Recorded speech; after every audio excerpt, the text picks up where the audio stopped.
Hello, everyone, and welcome to Swindler's Den. And we are back with this week's session of Glory of the Giants. I'm here with my players. I'll introduce them quickly. And for this week, if you want to say your name, where they can find you, your character's name, and let's go with your character's class this week, so everybody is aware of that. If you want to throw in subclass, you can. If you want to keep that little sneaky peeky for later, you can do that as well. They are all level 3 currently, so hopefully that helps with that. We'll start with don't know the layout yet. I should know the layout because I've looked at it, but we'll start with Barely. Hey there, I am Barely Caffeinated. You can find me over at Crits and Coffee. Tonight I am playing as Siegfried, a human cleric, and I'll let you guess in the comments below what my subclass is. Ooh. Did I miss anything? No, that should be everything. Very good. Next, we'll go to Dr. Phage. Hello, I'm Dr. Phage. You can find me on Twitter at Little Growth. Tonight, I am playing Benjamin, who is a half-elf warlock, who is serving a patron who falls under the Fathomless subclass. We don't know who his patron is yet, though. Oh, sneaky peeky. And last but not least for tonight, we have Kyle. Hello, my name is Kyle. I will be playing Kevhorn. He is a fighter because he is constantly fighting his demons. And don't try to find me. Don't try to find him. But if you do want to hear his voice, Dr. Phage, Kyle, and I are on another D&D podcast called Interdimensional Library, where we play a homebrew campaign called Gluttony and Earth. You can find that at any podcast catcher of your choice. But with that, I don't think there's any announcements other than, of course, following Swindler's Den on all of its social medias and its streaming platforms. We don't stream much on Twitch anymore, but sometimes, like with Baldur's Gate 3, we streamed on there. So like video games and side things we do on Twitch. But our main platform right now is YouTube, where you can catch the premieres of not only this show, but also Curse of Strahd, which premieres on Fridays. And of course, the VODs are always there afterwards. But with that, let's get into a little bit of a recap. Is that how you pronounce it? A recap? Last time we met our party, our group, as they were fighting a infestation, as it were, in the cellar of one of the houses in Neverwinter. There were some rot grubs spawning in there, I guess you could say, as well as a very large mother grub. It was quite the struggle to get through that fight at first, but eventually our group found their footing and were able to take down this giant larva as well as all of its spawn. Before they went back upstairs, kind of questioned the owner of the house to see what was going on with that. He just seemed to be a lonely old man who got a creature he was not prepared for and should not have had. Having him arrested, they went back to the guard post, as we were calling it, to get their reward, and got another task handed to them. It seems that there has been some missing livestock as well as crops from the surrounding farmlands, and they wanted the guards wanted our group to go and check in with the goblins that seem to have been moving closer to the city. Typically the goblins weren't an issue, and they had kind of a peace treaty between them and the cities, but they weren't sure what was happening. So after a rest, our group headed out there to talk to the goblins, where they met with King Squelch, the king of the goblins of the tortoises. This small, nomadic goblin town that was built on the back of enormous horizon-back tortoises. They said that they had to migrate from the other side of the forest because some hill giants had moved into the area, which our group actually had already kind of figured out about, because I forgot they went out of order, and they went and followed an Etten who was dragging a cart full of cattle to these hill giants on the other side of the forest. And they quickly dipped out of there because that was too much to handle. Too many hill giants at too low of a level. No, thank you, sir, they said. Then they went back to the goblin camp, and then with that new information, they went back to town, where upon giving this information, were given another task, and that was to head north with a cart full of supplies to warn the small town of Phandalin, as they were a little more defenseless than Neverwinter was. But with that, Benjamin, you see before you a towering figure, enormous, like a pale blue skin as you see electricity bolts surging through it, just ripped, shirtless, a giant. As you look up, as he towers over you, you can see his long white beard, electricity and light sparking in his mouth and his eyes, and long flowing white hair, as he roars out to you. I would like you to grab your level 20 character sheet and roll initiative, please. Okay. Give me a second. Okay, that initiative is going to be pretty good, but I have no idea what I add to this. Oh man, my computer's running slow. Oh no. Okay, that is going to be a 17. A 17. I also am not ready for this. Where's my homebrews? I mean, my not homebrews collections. My homebrew collections. Here we go. Goodness, this Benjamin is so different. So I got a 24 for my initiative. Well, okay. So as this enormous being is getting to heights unimaginable to you in front of you, storms whipping around you, you can feel heat coming from your feet underneath you as the ground is surging up. The air is hot and cold at the same time as it whips at you from both sides. Electricity is streaking through the skies and waves are crashing up on the small platform you find yourself on. And we are going to have... what should I use here? So many choices. He's just going to... As this lightning streaks through the sky, he brings his hand back and clutches one of them as it streaks past him. And it... materializes into his hand, and then he hurls it at you. Let's have you do a dexterity saving throw, please. Not great at those. Have not gotten better at those. Ooh, that is a 9. That is a 9. That is going to fail. Not surprised at all. What? Let's do advanced dice roller here. I'm not going to roll physical because it'd be too many.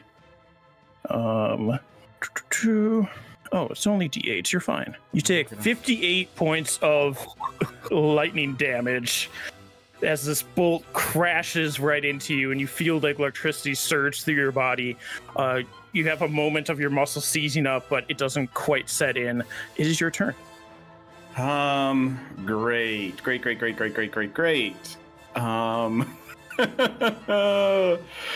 What am I gonna do? Okay.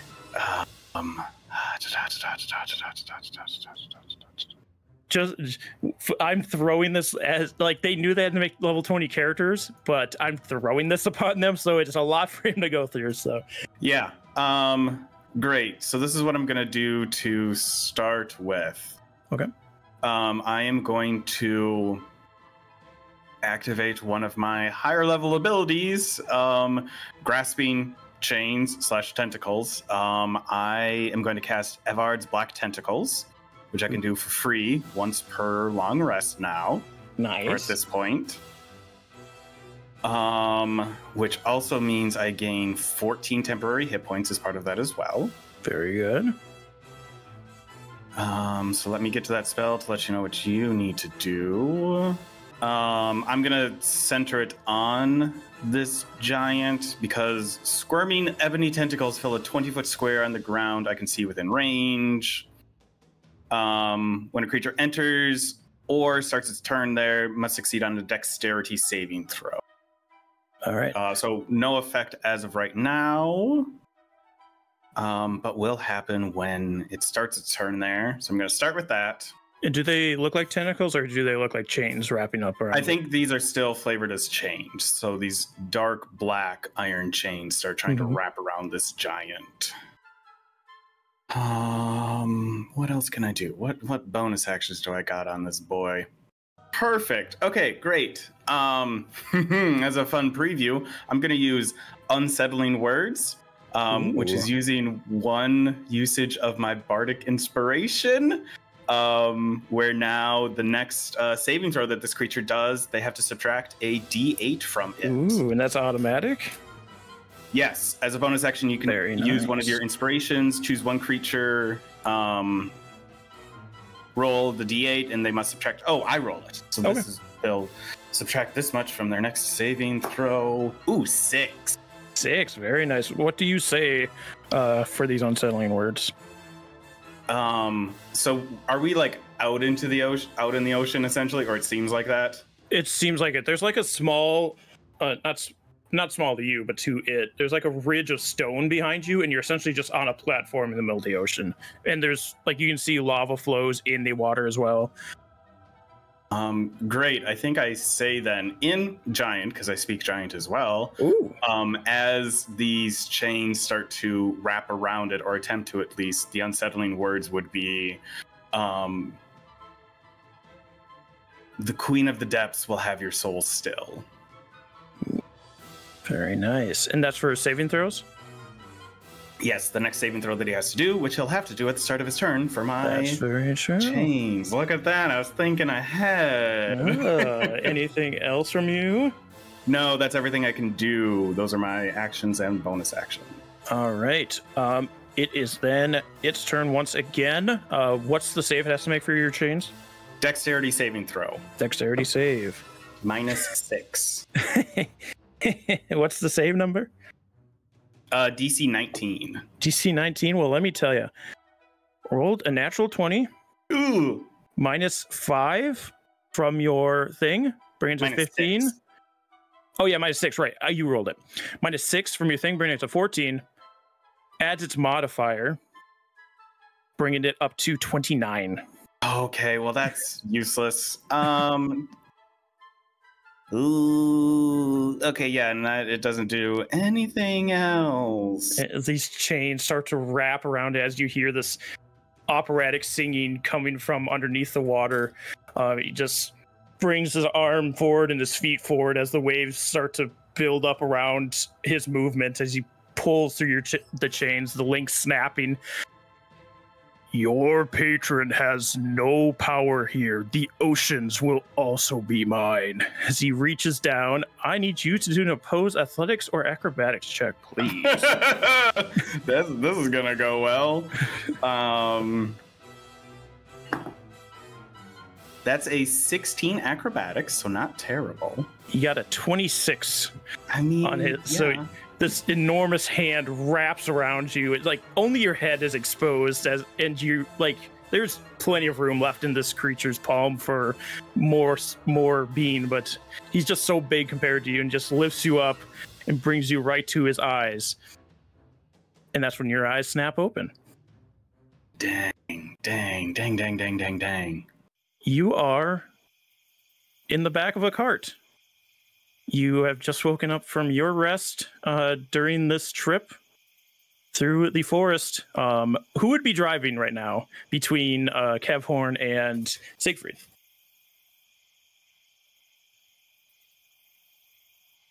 I'll be driving. Siegfried can drive. Right. Yeah. So you see, as you like wildly look around, sweat pouring down your face. You see the back of Siegfried as he steers these two horses down this trail. Forest on either side of you. Kevhorn, I assume, is propped up against some of the burlap sacks or something, doing more of a lookout right now as you were resting. Yeah, I think I come to consciousness in quite a start. And I think without even thinking, says out loud instead of through his mind like he normally does. Huey? Yes? Okay. Okay. He's just perched on the side of the cart. I didn't know if you wanted me to fly because I couldn't talk to you when you're sleeping. No, it's good. It's good. It's good. Okay. Okay. Okay. Okay. Okay. And like takes a little bit of time, like again, just very much verifies that he's still in a cart, like on the road. It felt very lifelike. How Siegfried, how much further do you think we have? Well, good morning, friend. Good, sir. Baka? Um, What we have done- you've gone past the halfway point at this point.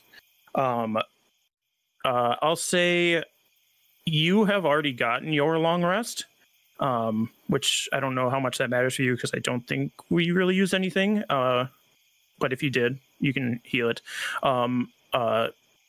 Benjamin has just finished his as well. So you got about another 6 hours or so before you get to Phandalin.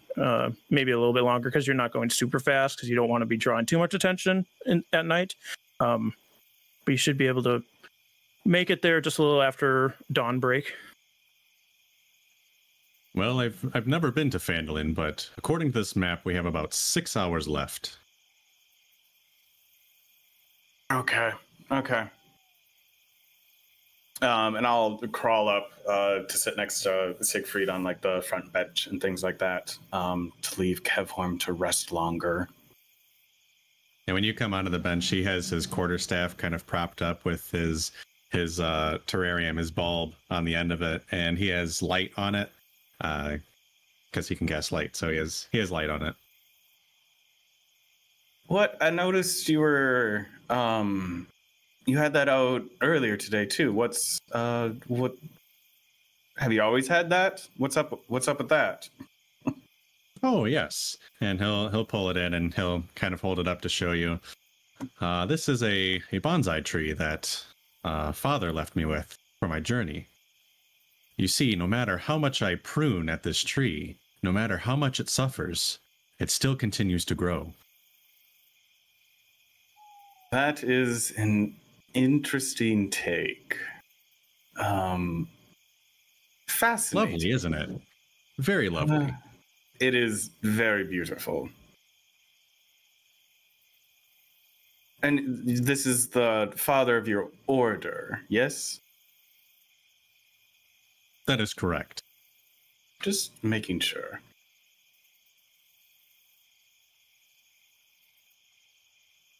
Yeah, Yeah, just kind of hanging out, talking to each yeah. other. I don't have anything Everyone specific. Passively resting in the back. I mean, seeing him jolt awake, taking note that he's talking to no one, I will go to sleep. Okay, my turn. That was weird. I'm not gonna bring that up. All right, Kevlarn's going to sleep. What's Siegfried, Benjamin, and Huey? What are passive perceptions? Benjamin's 13. Benjamin's is 11. Huey's is 11 as well. Siegfried, was yours 13 or 15? 13. 13. All right. Your journey continues a little further. You get about an hour further, just talking back and forth about your different thoughts on things in the world. When Siegfried feels it first, but becomes pretty obvious quickly, the wind shifts pretty drastically. It was flowing out from the forest towards the coast where you're not too far off of, but it quickly shifts where it just starts coming off of the ocean and whipping through the trees. Like, it starts off slow at first, like there's a rustle of trees or wind or leaves, and then it's just getting pretty heavy force winds to the point where trees are starting to sway a little bit further. Benjamin, did you see the trees there? Yes, I did. I'm gonna send Huey up. How bright is it in this night? Like how? Still, like it's not like the stars and the moon are out. So like he would be able to kind of see. Like it'd still be a disadvantage if he doesn't have dark vision. But it's not like pitch black out or anything. Yeah, he does have dark vision. He has it out to 120 feet. Okay, well. yeah.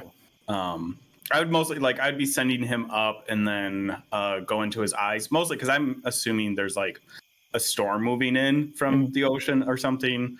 So I'm just seeing if there's like a huge cloud bank or something like that. Yeah, do a perception check. I don't know if you have to use Huey's perception or if you're looking, you can use your own, or if that matters. I mean, I think that's up to you. For me, that's a dirty 20. I don't think it's any different for Huey. I don't think so if you have the same passive. Yeah. Yeah, with a dirty 20, it's maybe 500, 600 feet off. It's weird. Usually when a storm's moving in, it's a lot of like a whole bank of clouds, like you were saying, moving across the skyline. This is one enormous cloud, and it's moving fast down the coast. Just like the swirling mass of dark cloud, you can see electricity bolts shooting through it. Trees are snapping and falling over as it's not very high either. It's pretty low to the ground. And with a dirty 20 as well, you see 3 large birds, these black with like streaks of purple and blue in their feathers, birds rivaling the size of rocks, flying with this cloud, electricity sparkling through their 4 wings as they fly across the sky, crying out, moving with this cloud. And it's coming towards you fast. There's a creatures moving towards us. It's some sort of unnatural storm. We're not going to be able to outrun it. We just have to survive it. I don't know. And it's like coming at you. Like you're going north towards Phandalin. It's coming to the south. It's coming from the north to the south. Yeah. It should pass quickly, but we just need to brace ourselves for it. We're not going to be able to get out of the way soon enough. So I know we can't get out of the way soon enough, but can Siegfried kind of pull the wagon off to the side to see how far he can get off? Yeah, you can try to bunker down to try and wait it out. So you pull the cart over. And I'll be waking up Kev Horn at this point too, letting them know what's going on. What? We got the bad things are coming. There's some sort of storm that we're gonna have to survive through. It's moving quickly. Okay.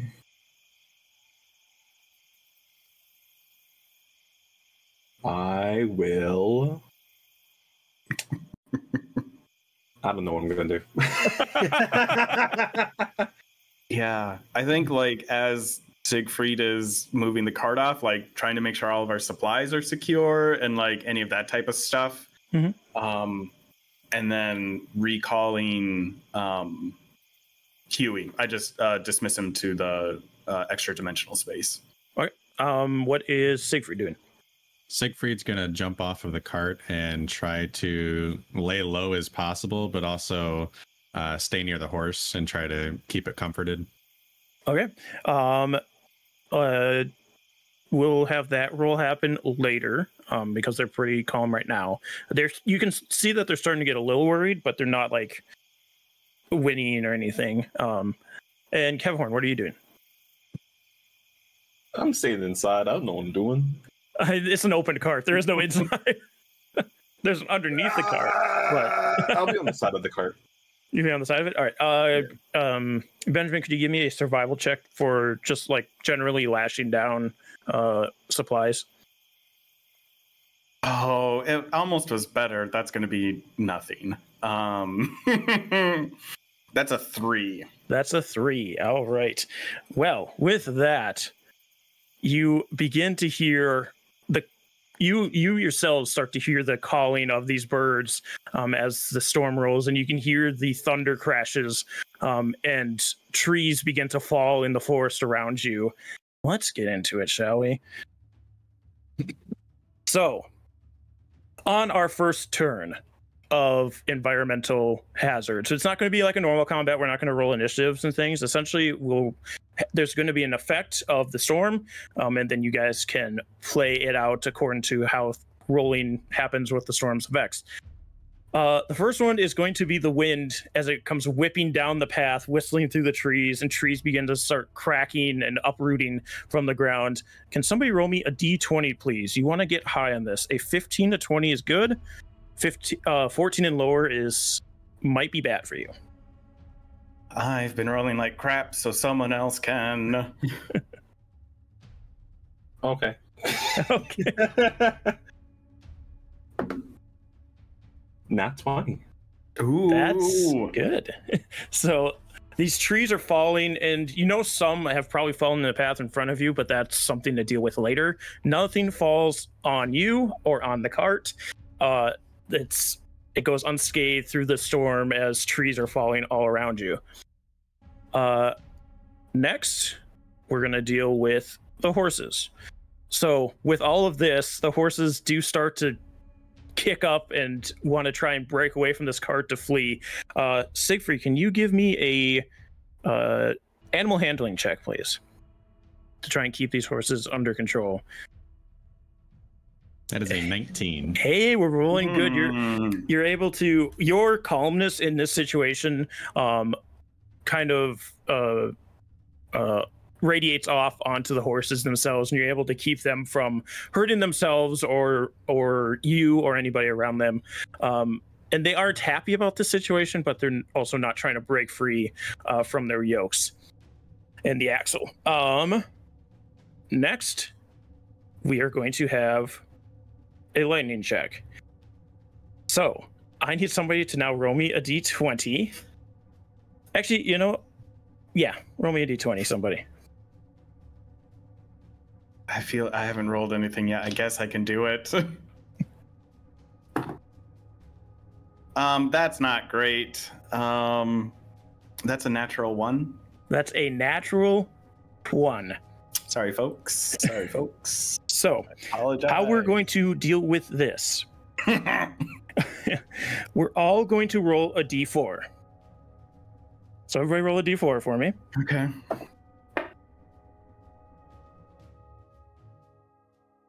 I got a 2. You got a 2? I also got a 2. You also got a 2, Kyle? I got a 1. You got a 1. So, because the two of you were closest to me with a 4, we're going to have both of you roll a d4 now, Siegfried and Benjamin, and I'll roll again. We're going for who's ever closest to my number. 1. Okay. I got a 3. I rolled another 4. Benjamin is the closest. Okay. Benjamin, I need a dexterity saving throw from you, please. Folks, my level 3 and my level 20 dexterity save, not that different. Not with a natural 20, though. Ooh, hot damn, you're only taking half of this. Thank God you did. I rolled pretty freaking decent. So, with lightning bolts from supernatural storms, it's 3d12 worth of damage if you fail to save. I rolled 18 points of damage. We'll half that to 9 for you, Benjamin. Okay. I also need Siegfried, what's your name, Kevhorn, and the 2 horses, which I'll roll for, to make Constitution saving throws now. Thunder. 17. Ooh, horse rolled a natural 20. Ooh, 23. 23. Both of you passed. 1 horse failed. So everybody that's passed will take half of the lightning damage, which is going to be as thunder damage, or actually no, it'll be lightning damage because it spreads out, is what it is. So sorry, my brain turned off halfway through that thing. 4 damage to each Kevhorn and Siegfried, and one of the horses. The other horse will take 8. I'm pretty sure horses have more than that, so I think your horses survived. Let me double check this. I think they have like 15 or so. Yeah, that sounds right.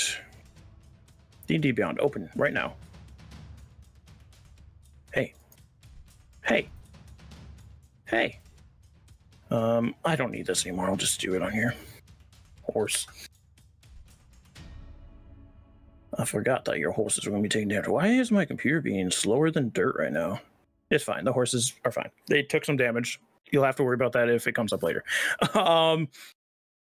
But the final round is now that reverberating thunder.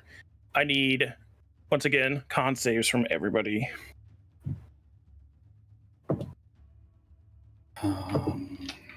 That's a 4. Oh, okay. That is a 21 for Benjamin. It's a 9 for me. It's a 9 for you. All right, so Kevhorn and Siegfried failed. Both the horses and Benjamin passed. The thunder damage is a lot less damaging. Thank you. Mm-hmm. I said it's a lot less damaging. I rolled max. If you failed, you take 12 points of thunder damage. If you passed, you take 6. Oh, goodness. But like, all of this just onslaughts you at once. Trees are falling around you. Wind is pushing you. You bunkered down, thankfully, so the wind wasn't as much of a deal for you. It wasn't like pushing you off the road and things. Siegfried is able to hold the horses down, but as he gets the horses reined in, this lightning bolt, unfortunately, right at Benjamin. Maybe it was fate. Maybe his dream was trying to tell him something. And he just gets zapped by this electricity. The waves of electricity to follow kind of course through everybody around him. And then there's the explosion of thunder that cracks through the night air afterwards. Your ears are ringing for momentarily, but as Benjamin and Kevhorn and Siegfried, kind of their whole world is just shaking and their ears are ringing. But as their hearing starts to come back to them and look around, you see that the storm has passed. You no longer hear those massive birds, and the cloud is out of sight. So, question really quick for the massive damage shock. Oh, yes. Half of your hit points? Yes. So we're doing a optional rule in this game where if you take half of your maximum hit points and damage, you then roll a Constitution saving throw, and you get an added effect from that. So if you'd like to roll that Constitution saving throw for me, please. It won't be as detrimental to you because we're not in combat. But that is a nat 1. Oh no. Let me see. Oh. I need...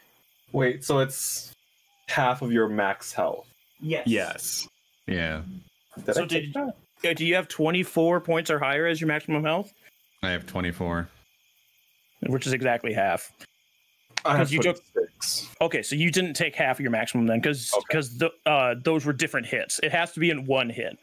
Okay. I was like, Yeah. No, I'm below half. It just came from multiple sources. Yes. So, like I said, with these, it's usually like mid-combat is when it's the most scary for you. But let's find out what it was. So we need a little taste, little flavor. Roll me another d20, please. And for those of you who want to incorporate this in the game, it is in the DMG. It's the System Shock Massive Damage rules. Oh, you know what? I think something's not right. So for clerics, it's I would be 3d8, right? If you have your character sheet on Roll20, it might be messed up. I know Roll20 is bad at doing HP because it would be 3d8 plus your con modifier every time. And at level 1, you start with the maximum health. So it would be your max health at level 1 should have been 10, and then you would have rolled 2d8 or taken the average after and added 2 to each of those. Gotcha. Okay, I'm good then. Okay. You said a D20? D20, yep. That is 14. A 14. Why did I say a D20? Sorry, roll a D10. 9. A 9, kind of in the same ballpark. Yeah, this is one of the not worst, sorry, the least effective. I don't know how to say it. Not as bad. The character can't take reactions until the end of its next turn, and we're out of combat. So, yeah, you kind of feel that moment of your body just locking up from the electricity and this massive amount of noise shuddering through it, but you're able to shake it off and come to as the world around you becomes peaceful, other than the wreckage that was left behind from the storm. Is everyone? Are we all alive? Kefforn's still on the ground. I don't want to be. Okay. I'm okay. Just a little shaken up. What about the horses? The horses are again, like, they're starting to kick up again, but they also took quite a bit of damage. Not enough to kill either of them, but they aren't looking the greatest either. Both of them are all right. Just one took a little damage. Okay. Oh, Yeah. I mean, that came from the coast. I don't know if that's going past Phandalin. It's going to be in rough shape when we get there. That was very unnatural. We should try to get to Phandalin as soon as we can. Can I try identify what that exactly was? Yeah. I was just going to describe what I saw. So, like, the large birds they each had 4 wings. Yep. They have 2 larger primary wings and then 2 smaller secondary wings that seem to steer them in the back, and electricity like shot through their wings. Each pairs to each other. Yeah. If you want to roll me a nature check or Arcana, because it seemed to be supernatural. What is my Arcana? They both have +0. Nice. 12! A 12? Which one did you use, Arcana or Nature? Nature. Nature. You coming from where you come from, you came further from the west originally. You know of these birds because, like, you've heard of rocs, which are incredibly large birds. To the point where, like, giants ride on rocs. They're so big.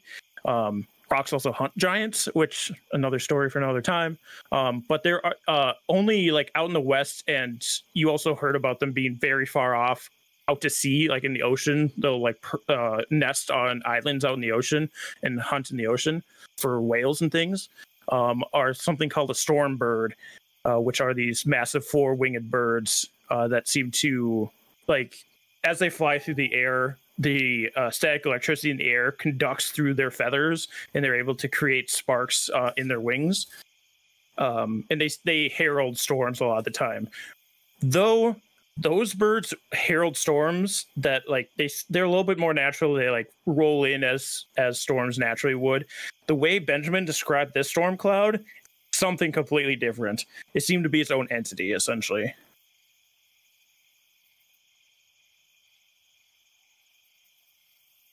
Sorry, did you say that they're normally not on this side, or was that the rock?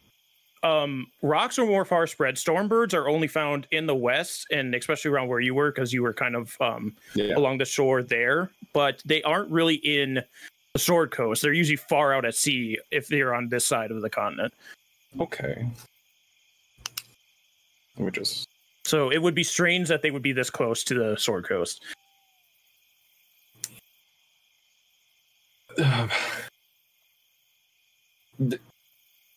You guys know what that was, right? They were big birds that had lightning in them.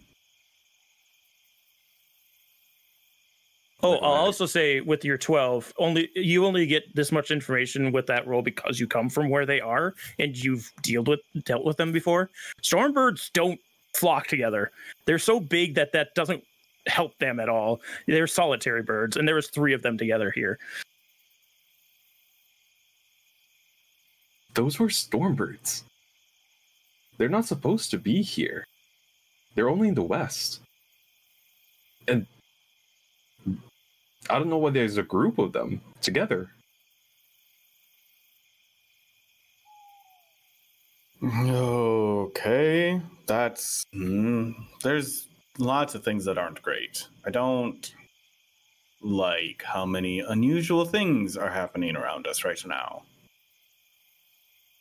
Can Siegfried survey the area ahead? Do we have any stuff on our way to Phandalin? Yeah, do a in perception. It won't be a hard check, just to see like how far you see. Natural 20. Roll me a d10. 4.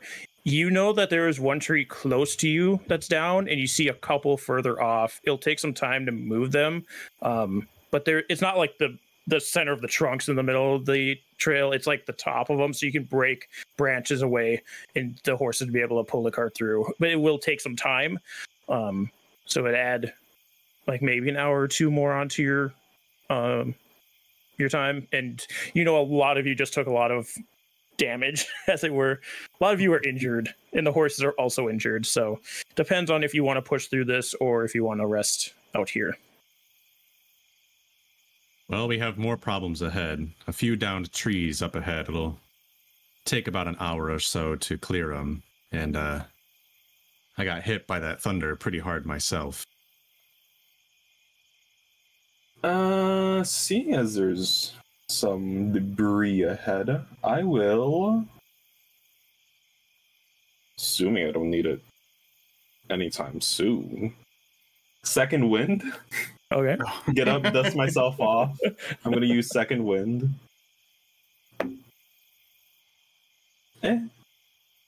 6 health. Nice. And get up, dust myself off. Try and get everything off. There's been a lot of strange things going on. I don't want to stay out in the open and wait longer than we need to. I will try go ahead, do as much as I can to push or clear out a way for the horses or our cart. Okay. Anybody helping Kevhorn? I would assist with that. Okay. I'm not great at it, but Yeah. Kevhorn can roll athletics with advantage. Athletics is my thing. Ooh, that's what I was hoping for. Not my thing. Oh. Wait, I can't math. Oh, 19. 19 with a 19. It doesn't take any extra time than an hour. So it still takes a little bit of time, but not more than it should. You're able to break these branches off enough, moving them. Does anybody have any like axes or blades of any sort? I have hand axes. Okay, you have hand axes. I was wondering because your main weapon's a trident, so I'm like, wait a minute. So yeah, with your hand axes too, you're able to get through these trees easier and make a big enough path for these horses to pull the cart through. You start making your way towards Phandalin. Another about 4 hours left of your journey. Kevhorn, are you going back to sleep after this? Hell yeah, I was interrupted. Hell yeah, buddy. Benjamin and Siegfried, what are you doing? I mean, nothing. I think I would resummon Huey and just have him scouting just kind of in like a big circle around us. Again, so if that storm, the birds come back this direction or anything else, especially since we are injured. Again, probably like 300-400 feet out in front of us, just doing scouting. So we aren't surprised by it. That was wild storm. I'm glad you desummoned me so I could just be back in the dark depths of the ocean other than here. Yeah, you would have died, buddy. You were blown to smithereens. Yeah, it hurts when I die. Oh, yeah. It kind of hurts when you desummon me too, to be honest. Not as much though. And it's not as scary. Okay, I'll keep that in mind though. Benjamin was struck by the lightning, correct? Yes, he was the one hit directly by the bolt. He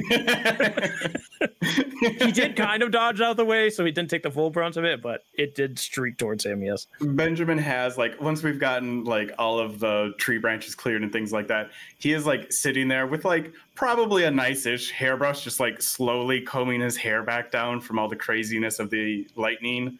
But yeah, otherwise just scouting with Huey. Okay. Could I assume that Siegfried could maybe see like some damage done to, I don't know, his arm or something?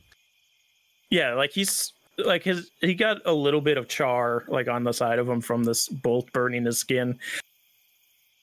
Right. Then Siegfried will just say, if you don't mind, and he'll just reach out his hand, and it begins to glow like a warm yellowish white. And he's going to cast Cure Wounds. All right. For 4. Oh, nice. Thank you. I'll just say, I know it's not much, but I was hoping I could give you a little bit. And if you don't mind, I think I could use some rest after that. Yes, of course. I'm still feeling pretty okay. So if you need to rest more, certainly take the time you need. All right, and Siegfried will kind of stumble to the back of the cart with, when you get like an ear infection and you feel like you're kind of off balance, so kind of stumble to the back of the cart. And he'd probably take a nap too. Okay. So Kevhorn, as you're laying down,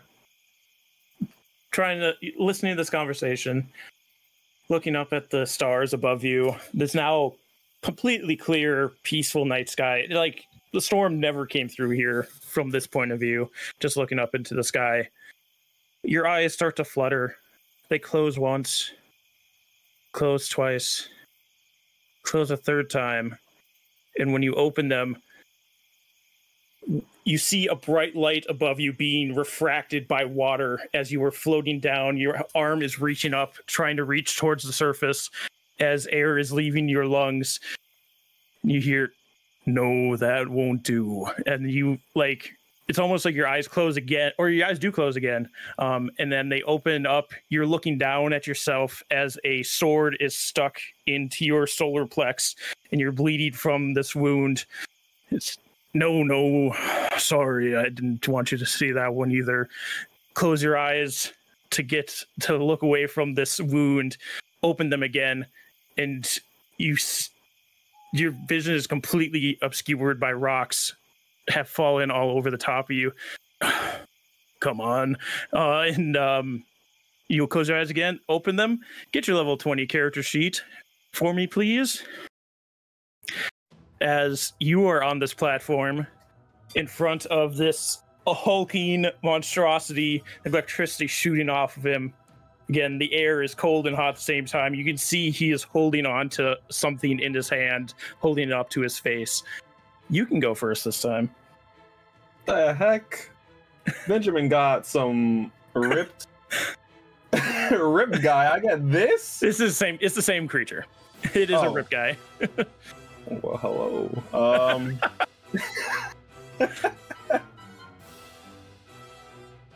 Damn. I don't know how to do shit. Okay, I will.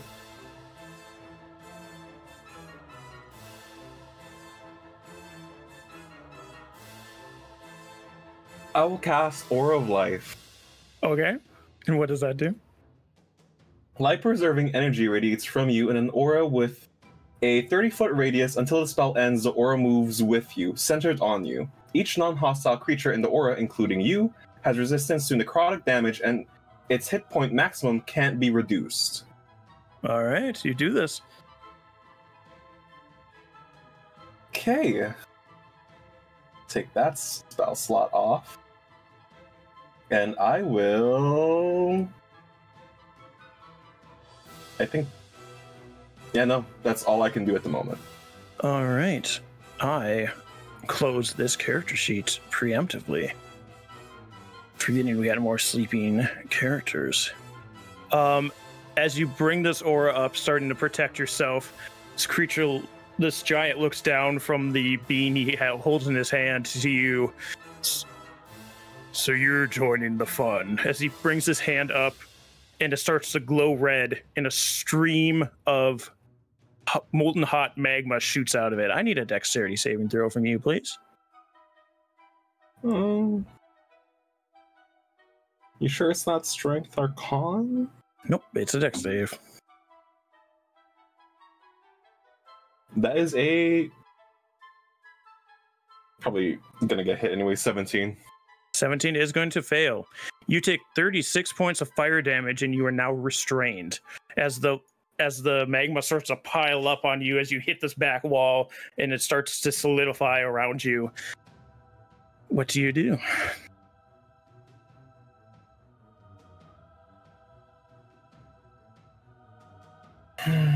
How much damage you said? 36. 36.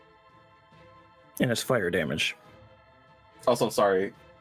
Aura Life also heals me 1 hit point Nice. at the start of my turn. So that's not gonna matter in this fight. I just forgot to mention it. I can't move. I am restrained. Yes. Do I have a spell for that?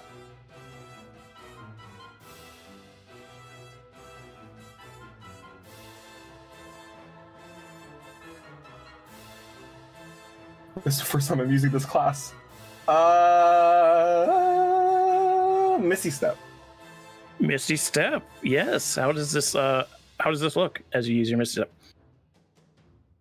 As I am panicking, not knowing what the fuck is going on, I will see. How tall is this creature? It's hard to tell. It's so tall, I'd say roughly 50 feet. 50 feet. Okay, well, I will, I guess, peer between, like, behind him through his legs and teleport Misty Step over there, and it is in the fashion. He is in the water, I'll say. Oh, I lied. To the side of me. And it is in the fashion of bright light. Just a bright light manifests around. I keep wanting to say a different character's name. Keflorn. I almost said Thellum.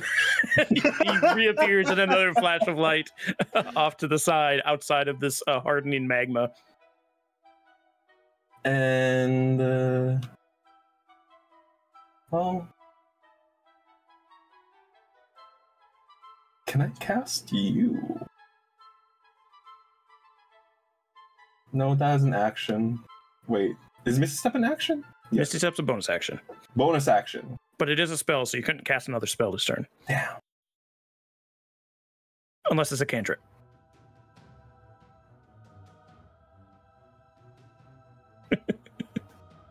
I can't reach him, right? Because he's in the water? He's like up because he had to bend down to grab the thing he's holding. He's close enough that you could hit him with a melee if you'd like. Okay. It'd just be hitting him like in the shins. Okay, wait, first off, what is it that he's grabbing? Do a perception check. What is that? We just started throwing hands. Nat 20 for 26. Yeah, you see it's a small, like you can just see the head of this figure, and like you can see dark slick back hair. It looks like Benjamin. Ew. I should have focused on that first.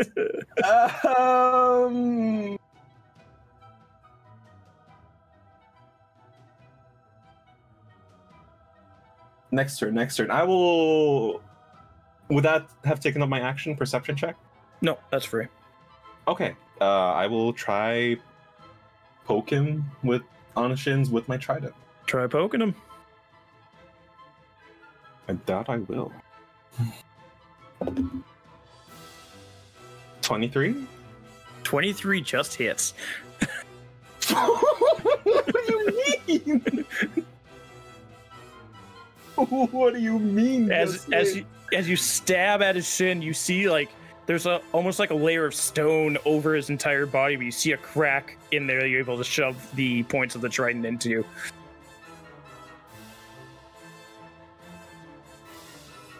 Damage. 10 damage. I assume you have more than one attack. You're such a high level. You have I to think have more than you one have attack. at least 3, I think, as a fighter at level 20, if not 4. I mean, I know I have action surge. Well, that's Do I something have else. extra? Let me check. Because you get Oh, extra attack at level... I do have extra attack. Okay, because you get extra attack at level 5. Let's see. You might. I know you have 3 for sure. You might. Oh, have and then 4. a 1d8 for my improved divine smite.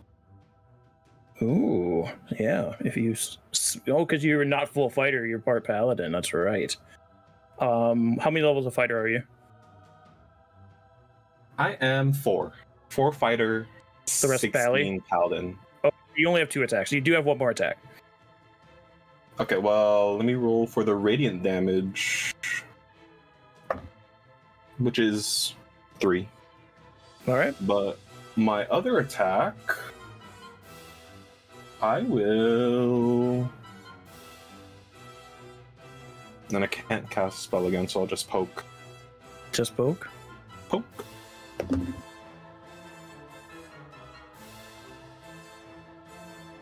No, knowing it's 23, I didn't hit it. What'd you get? I rolled a 2. Rolled a 2. 12. For a 12. It's as you stab again, you see that that crack that you hit before seals up as it reinforces its defenses, and you stab in that same spot but aren't able to break through. Siegfried, as you have passed into slumber, you now find yourself standing in front of this hulking giant, taller than anything you've seen before. You just see a figure in front of you going at his leg with a trident that looks kind of like Kevhorn. And as you look up at this enormous being, you see a closed fist. You can kind of see he's holding something in his hand as well. Siegfried's first going to call out Kevhorn? And after that, after seeing this hulking beast, he is going to cast, I guess, False Life at 8th level. All right. Cast False Life. Does this manifest in any way?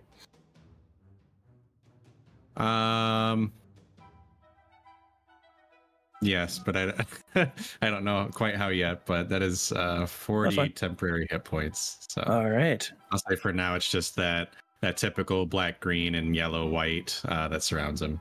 All right. Then anything for? I assume that's an action. Anything else you'd like to do? Jeez Louise. So much stuff.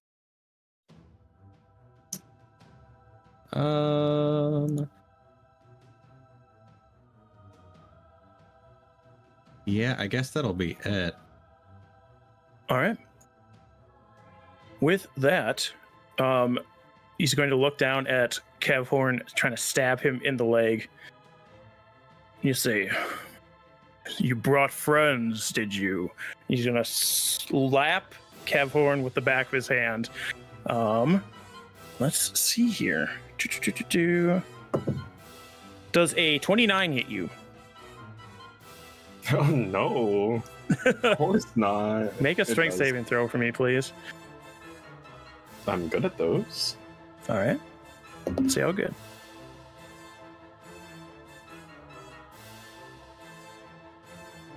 19?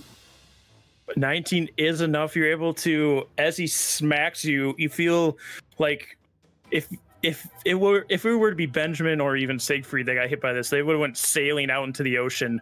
But you were able to hold yourself down and take the brunt of this hit. Let's get some damage for you. Don't mind me just pulling dice out of my dice bag.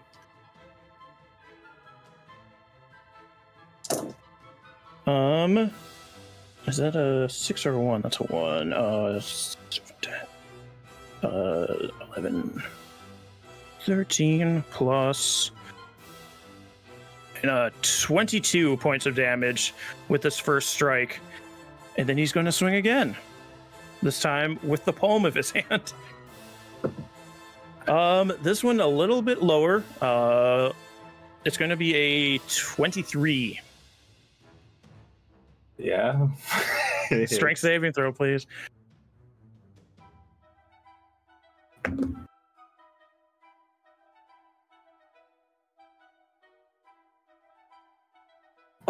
Wait, blanking. 13 plus 13.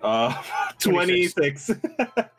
Again, you're able to hold yourself down as the palm hits you this time. You kind of buckle over to go with the hit so you don't go flying out into the ocean. That's going to be 22 plus that 31 points of damage as he slaps you around a couple times. Brother!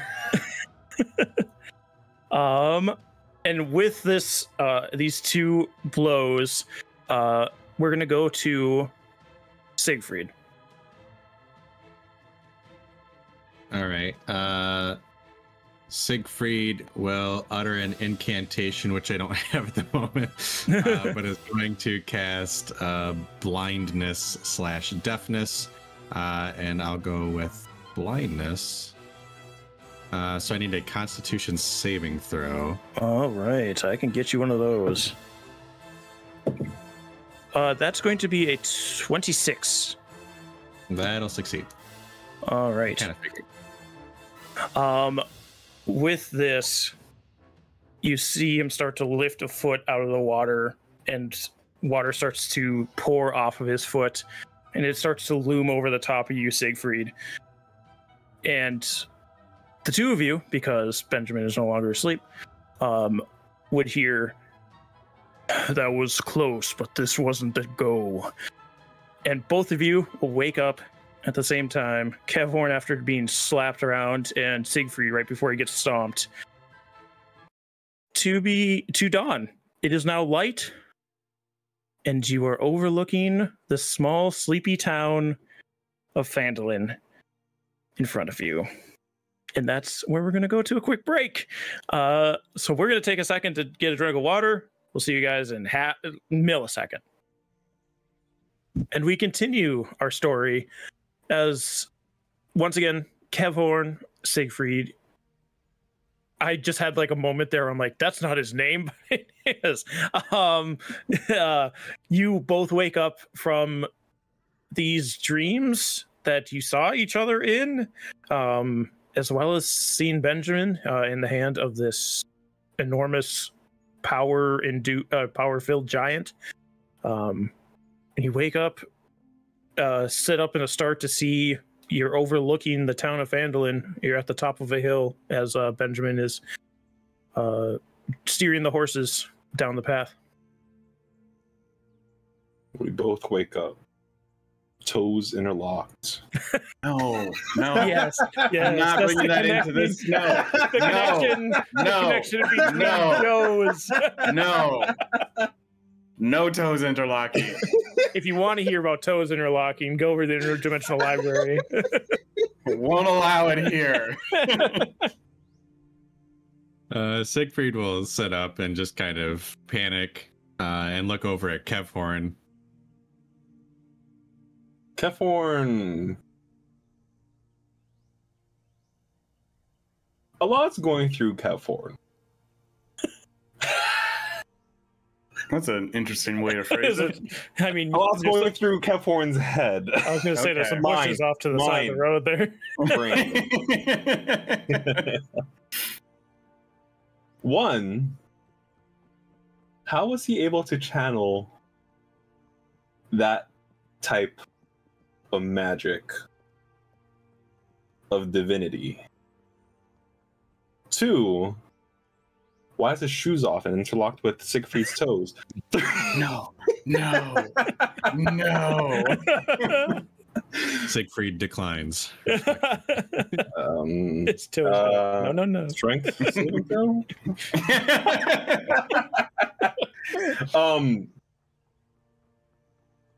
Two. Why was Siegfried there, and why was Benjamin in a big man's hand? Questions. But he'll be looking. I wouldn't say he'd be he would be panicked, but I wouldn't say he'd jolt upright. He'd just be like deadpan, wide-eyed, looking to the sky. Hopefully the sun's not bearing down on him. But it's just rising over the horizon now. Okay. Nice soft pink glow in the sky. You know, frantic breathing.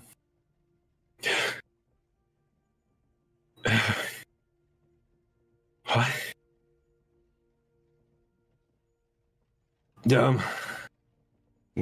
Were Hey, see? you? Did Hearing you say those words, were you?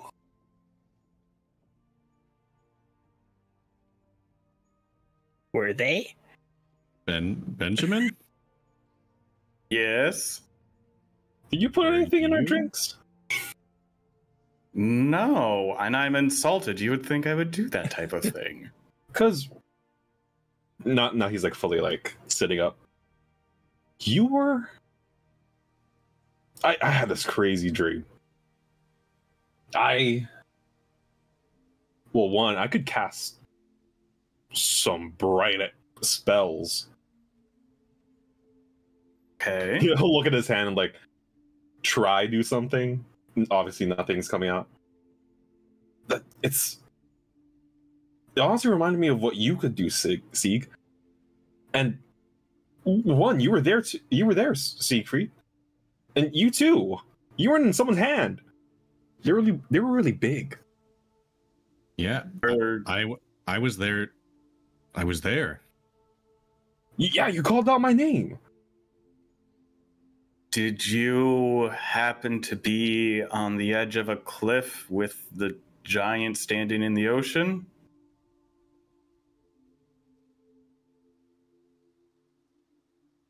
So now you expect me not to believe you put something in my drink?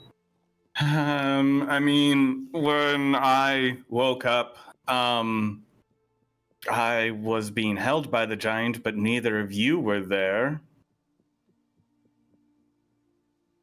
I did purify that rum, by the way. That was hours ago. Yeah, but I didn't drink it. That's true. That's true.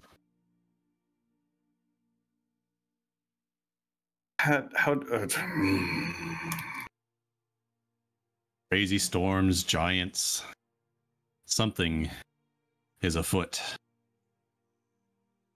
How did we all have this? How were you guys in my dream? But I wasn't there. Well, hold on. Your dream? Our dream. I was there first. I was on the cliff with the giant all by myself. Well, why didn't you tell me about it when you woke up? Because I thought it was a dream. Well, it is. But you It's had just- this. It's just weird that we all had the same one. Well, me and Sieg that you had something else. But your dream had my dream in it. Where mine ended, yours started. You know, this could have been a much better talking piece than me pointing out trees on the way. I mean, I thought it was just a dream. A bad dream, but just a dream. I mean, at this point, I can connect or piece at least that like when he woke up and I went straight to bed, or tried. It continued on, basically, his dream. Can I make that? I will say, when he woke up, you went to sleep, and you were asleep for a little bit until the storm came. And then when the storm passed, then you went back to sleep and had this dream. Okay. Never mind then. I would think it would be the storm. I blame the shui you guys drank. You didn't drink it, though. I still blame the shui. Well, all right then. We're almost to the town. What direction are we coming into Phandalin? You would be coming in from the Miners Trail. Okay. From the south. Oh, so. I'm assuming we got like directions where, like, what building we're supposed to bring all this stuff to. Yes. You were told to bring it to the general store, which is up towards the northern part of Phandalin. Okay. You go through the town square up to the north. Yeah. We're just coming into town now. And then we'll be able to rest for a little bit, or head back immediately. I guess we didn't really... I don't know if we need to do anything else here besides bring them supplies. You were told to let the town master know about the giants. Yeah. I don't think we would stay unless something else happens. So I would like to just go straight to the store, deliver the message, dip. Yep. So start heading through town towards the general store to drop off the cart. All right. You start making your way through town. People are starting to wake up here, starting to do morning chores. Some of them greet you as you ride your cart by. Just a happy little town. Little town. It's a quiet village every day, like the one before. Does there seem to be any? Does it look like the storm birds came past here? Like, is there any damage or anything like that? You don't see any here. You would know you kind of had to dip back in to the west as you came up the trail, whereas it seems the storm birds came right down the coastline. Just checking, just making sure. Yep, no worries.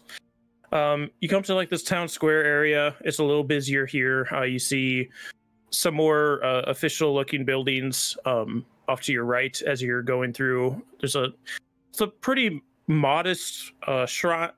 Looks like a shrine in the center of the square. And as you continue past there, it's like this seems to be more the business heavy side of town. As you go past a blacksmith, you can hear some ringing as metal's being worked on and fires are started, or the forges are being restoked. And you see up ahead of you a larger building. It has there seems to be a stable in the back where you assume people could rent horses from. And you see a building with a sign that says Barthens and Sons Provisions. Having passed that shrine, can Siegfried try to figure out what it is? Yes, do a religion check for me, please. That's a 5.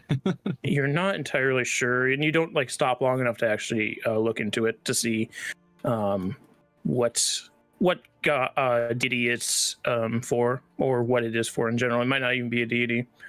What did you say the name of the general store was again? Sorry. Barthens and Sons Provisions, and it looks like the and Sons was added later.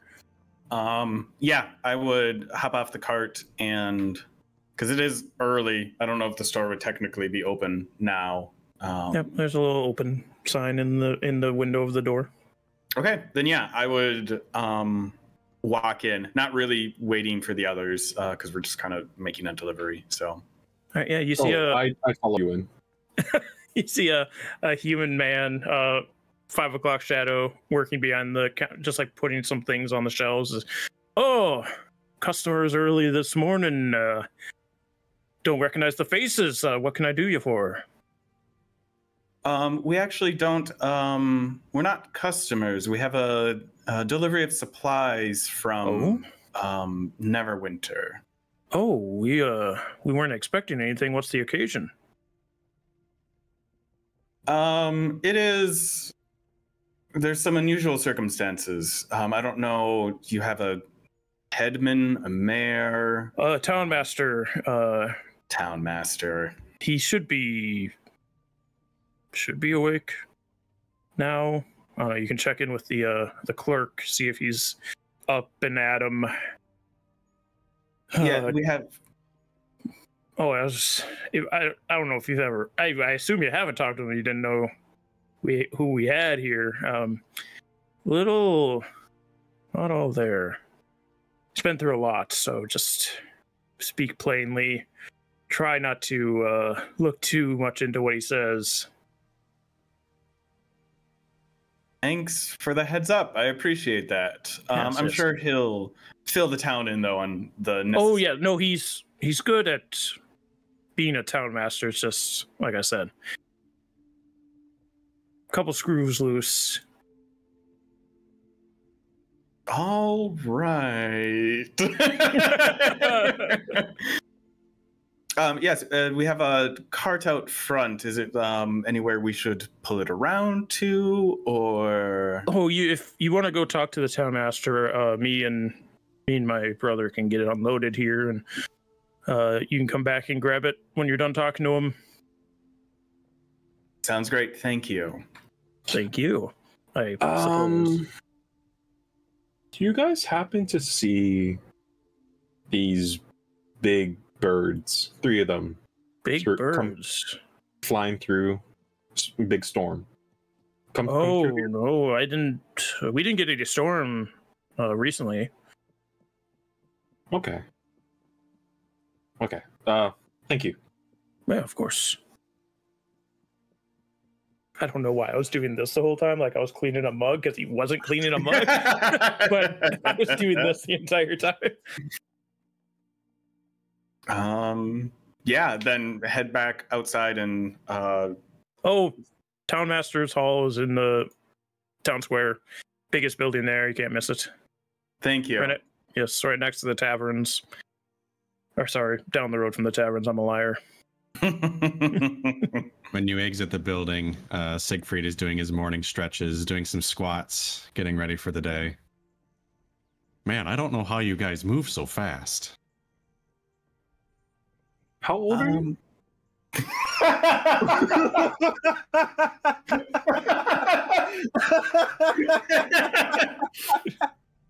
How old am I? How old did I say I was?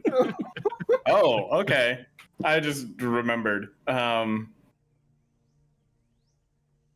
I'm pretty sure I'm the oldest in the party. Well, I believe I'm 30.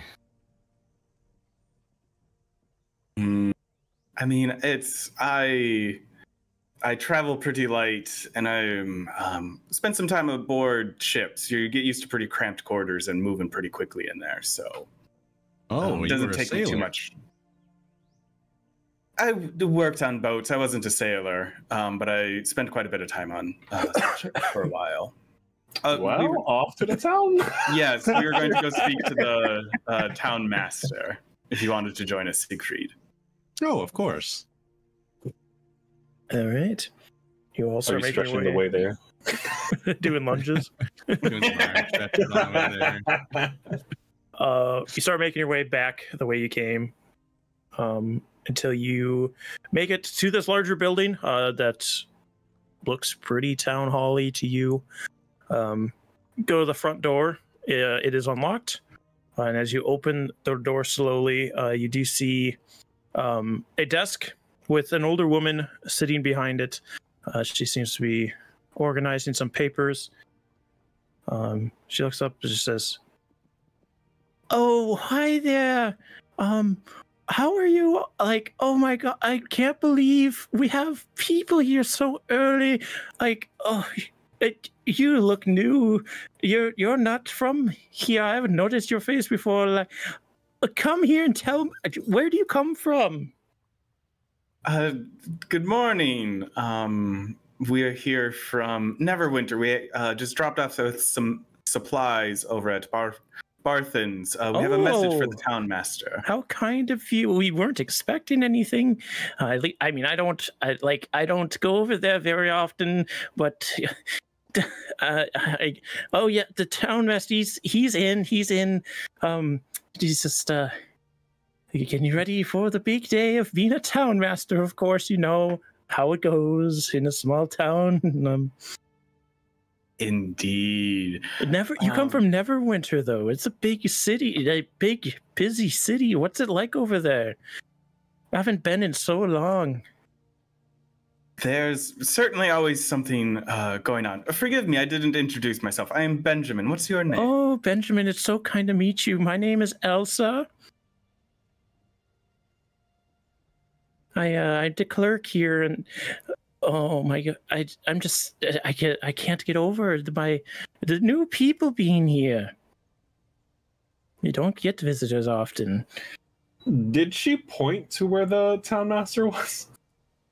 No, but there's like a door behind her. I'm gonna slink off. Okay, do a stealth check.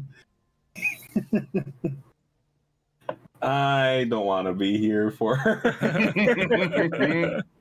You're not the only one. Right.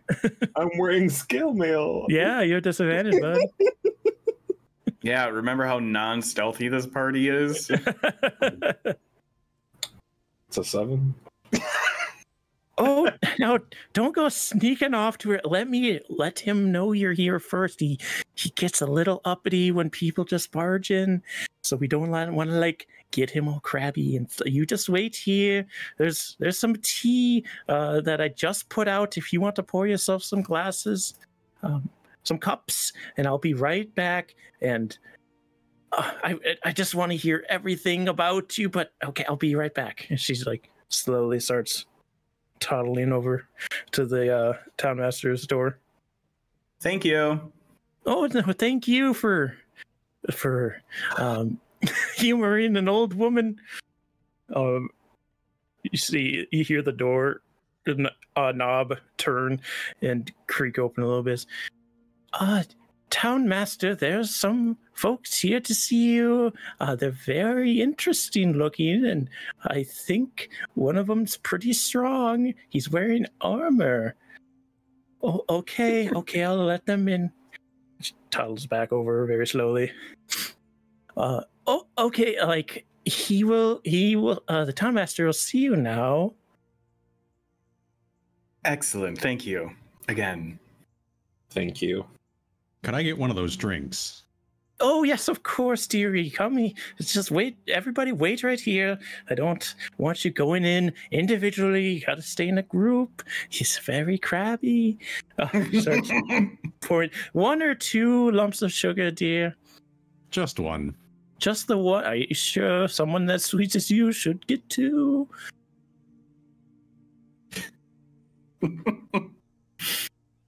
I enjoy the bitterness. Oh, well, then only one then. I don't want to make our guests, like, unhappy and stuff. Puts one in, his hand shaking, the tea cup clattering on a saucer. She hands it over to you slowly. Now, don't spill it, and it's very hot still. I just made it. He'll reach out to grab it. And you gotta drink it out here. You can't have it in there. So while he's drinking, the other 2 of you, what do you do in Neverwinter? I look towards Benjamin. We've been doing some work for the guards. There are little odds and ends, small tasks around the city, and we were asked to run a message to the town master here as part of those duties. That's very kind of you doing the town guards errands for them so that they can keep their town safe, and taking time to come all the way out here just to deliver a message for us. Are you like adventurous? That may be perhaps on the way to becoming adventurers. Oh, well, this is the place to do it. I don't know if you've heard. We've had plenty of adventurers of our own come through here. Me as the player doesn't want to ask this question, but I have to. No, I didn't realize a lot of adventurers came through Phandalin. I hadn't heard anything. Yes, related to that. There's been quite a few. I mean, even since I was a young girl, we had adventurers come through here, and they were killing dragons, and they were out killing. At one point there was a bandit group here, and they were taking over the town, and these group of adventurers we never seen before, from all walks of life, came in and killed all of them mercilessly. It was very strange. They knew exactly where to go to get all of them. It was like they had already done it once before or something. It was very weird. Interesting. Yes. I'm like, as I'm having this conversation, keep like looking over to Siegfried to see if he's done with his tea yet. Yeah, he'll set it down on the counter. Sorry, brothers. I think I'm catching a cold from those bugs that we fought earlier. One of them got to me. Oh, you've been fighting bugs too? That must have been scary if they were getting to you and making you ill. Do you need medical attention? No, I am all right. I'm a cleric myself. I think this was perfect. Thank you. Well, if sure, I mean, if you ever feel like you're getting down with anything, I make a pretty good chicken noodle.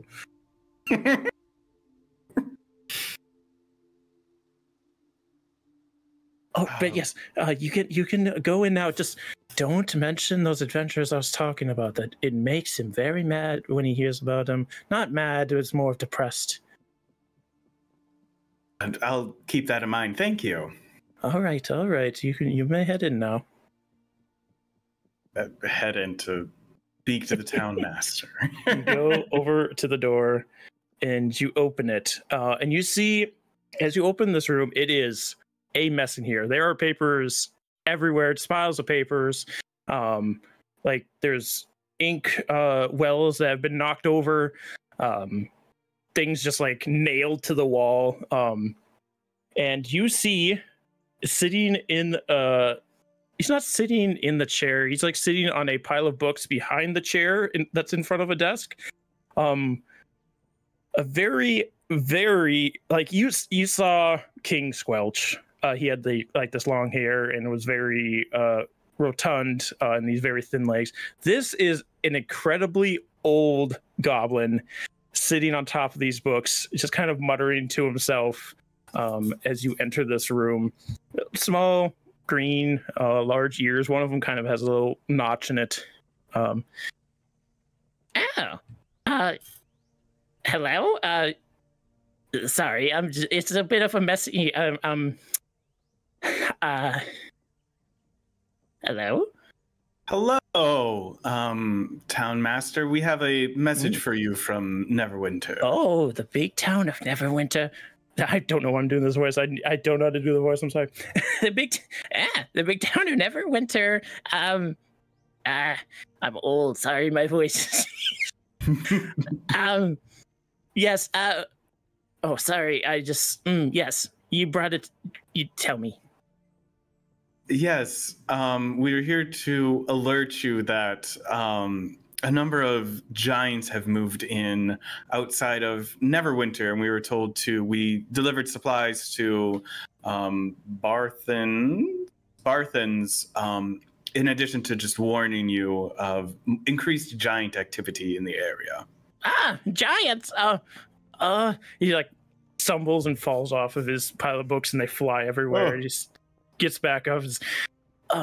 If I were half the age I would just pummel those giants. But I can't. What are you gonna do about it? We are working with the guards of Neverwinter. For the moment, we are just here to alert you so that you can be aware of it and your citizens can be aware. And then we will be returning to Neverwinter. But what we don't have any protection. Everybody that could have protected it has left me alone or is dead.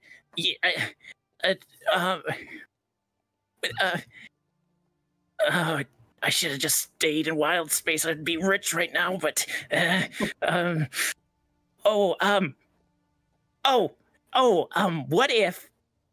what if instead of going back to Neverwinter, you instead, what if you just kill the giants from here?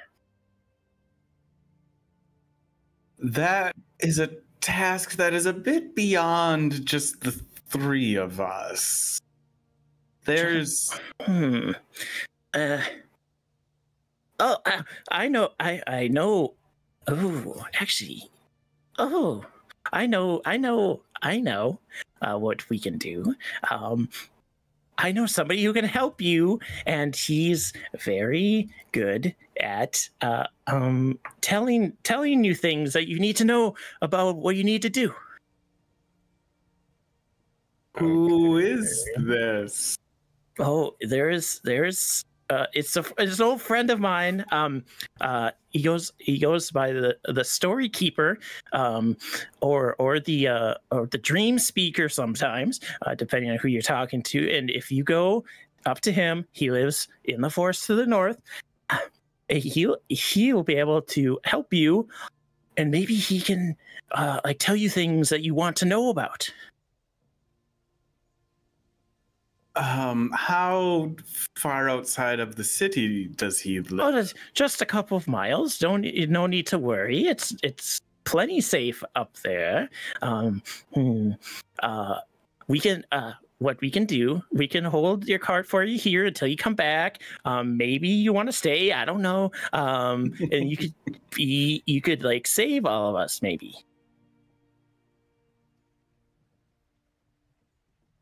I can see it in you. There's something there. Just beyond my glimpse, but I see something in you. Again, kind of turning more towards Siegfried and Kefhorn. It would be nice if this person does have more information potentially. Yes, he would have lots of information. You want information on Giant? He'll have information on. He knows every story ever, and like I said, some people call him a dream speaker. So maybe he'll be like, "Oh, you're dreaming about a genie, and she's so pretty." Yes, a dream speaker, putting extra emphasis on dream. Certainly could be. That was an out of character aside. Yeah. Certainly could be interesting to speak to. Wouldn't you all think? No, I think it's a little bit lonely. Siegfried will kind of just inch closer and kind of like turn his back to the goblin and say, "Without our help, these people will suffer, and I think this side of the Sword Coast will suffer from these giants." Yeah, and if we try to intervene with just us, we'll suffer. But that dream we had. We can at least see if there's Did more. you see what happened to me? I don't want that to replay in the real world. It may be useful to get more information, though, when we go back to Captain Zanel, beyond just delivering the supplies. I think we should go for it. I think it's a good idea as well. Fine. You're welcome to spend time with Elsa and the town master if you don't wish to join us. Yeah, I'd rather not. I killed a dragon once. I dealt the death blow to it, and don't let anybody tell you otherwise. Yes. how do we best get to this story keeper? You head out to the forest. Excuse me. And if he wants to see you, a path will appear for you. So it's not even guaranteed. Oh, he's really nice though. He loves talking to people. So I think he'll want to see you. I sense it in you somewhere. There's potential. There's potential there. Who's the town master looking at when he's saying that? All of you. Siegfried will just be nodding delightfully. Therefore, trying to find out who's he's talking. It's all three of you. He actually has a lazy eye, and he's just kind of One eye does kind of. One eye is focused on one, the other one is going back and forth on the other two. Excellent. Thank you very much. Of course. And if you If we sorry, I was thinking about somebody else. What were we talking about again? Sorry, I forgot where I was for a moment. Oh The space waves get to your brain and age, you know. Yeah, I totally get it. No, we were just going Oh, where are you going? back. Have a nice one. You two. I miss them. I back out of this room. This goblin has lost it. Siegfried will You were kind warned. of offer a quick bow and follow the other two. Oh, did you have a nice meeting with the town master? Yes, it was very illuminating. Oh, good. I'm glad. Sometimes people just don't quite grasp on to his manner of speaking, but he can be very insightful. Yes, he gave us a couple of leads we're going to look into before we head out of town. Oh, you can do a little bit of adventuring here. Then I want to hear all about it when you're finished. I don't know if it'll be an adventuring, but I'm going to do some investigation at least. Okay, well, investigating can be mysterious too. I wouldn't mind. Just remember an old woman in your stories. Okay. Ben Have a is nice just day. thinking, like, why do all these old people need to retire or get out more? Like, something's got to change here. Okay, so you have a lead for somebody that goes by the Storykeeper or the Dream Speaker, and you were told to go to the edge of the forest, and apparently a path will appear. Is there anything you want to do in town before you start making your way northern? Kefhorn's gonna try find an inn and take a bath. All right. Is anybody else joining them? In the bath? Not yet. I mean,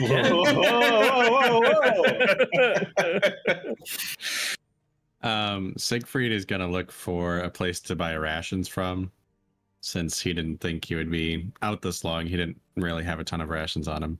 All right, yeah. You could probably find that at Barthen's and Sons. Kevhorn, you did see, as you were passing through that town square, a building that had a sign that said the Stonehill Inn on it. Benjamin, was there something you wanted to do?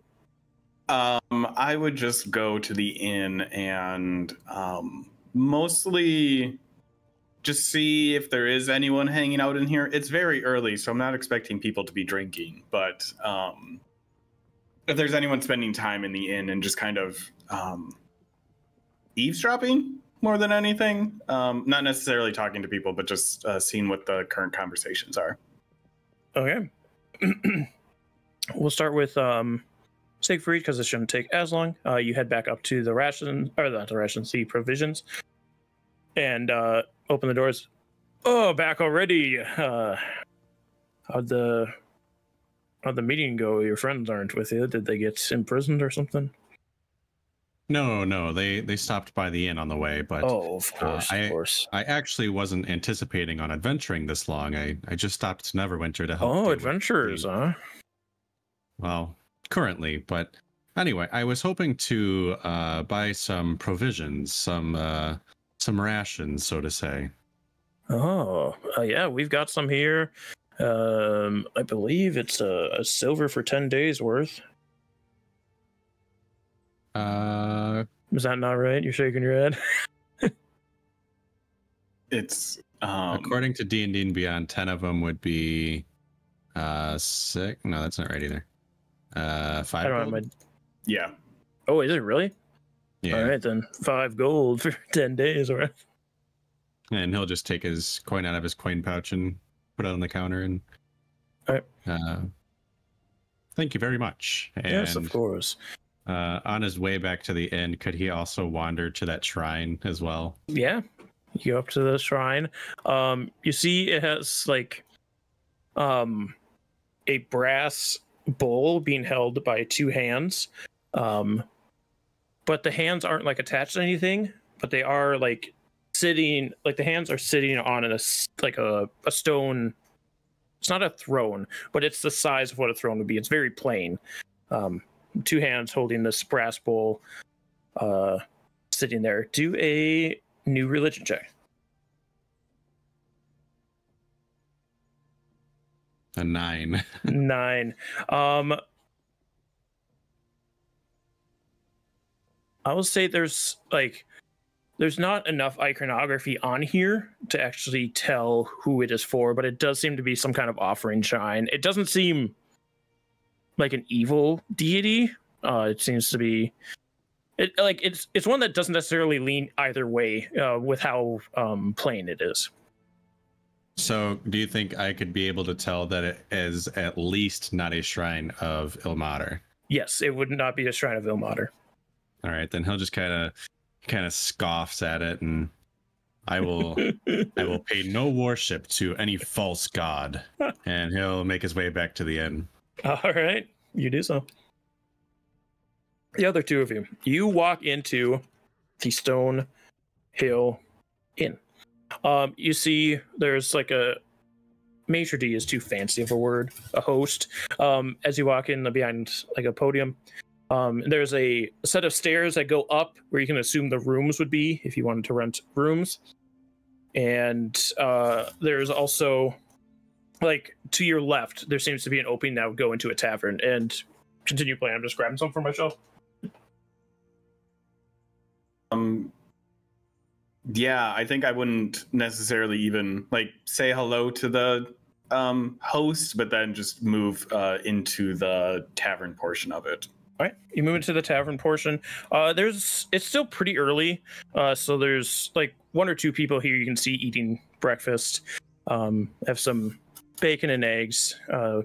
Nothing super hearty, but just some people that are in town for now or didn't want to eat at home that day. And you do see a large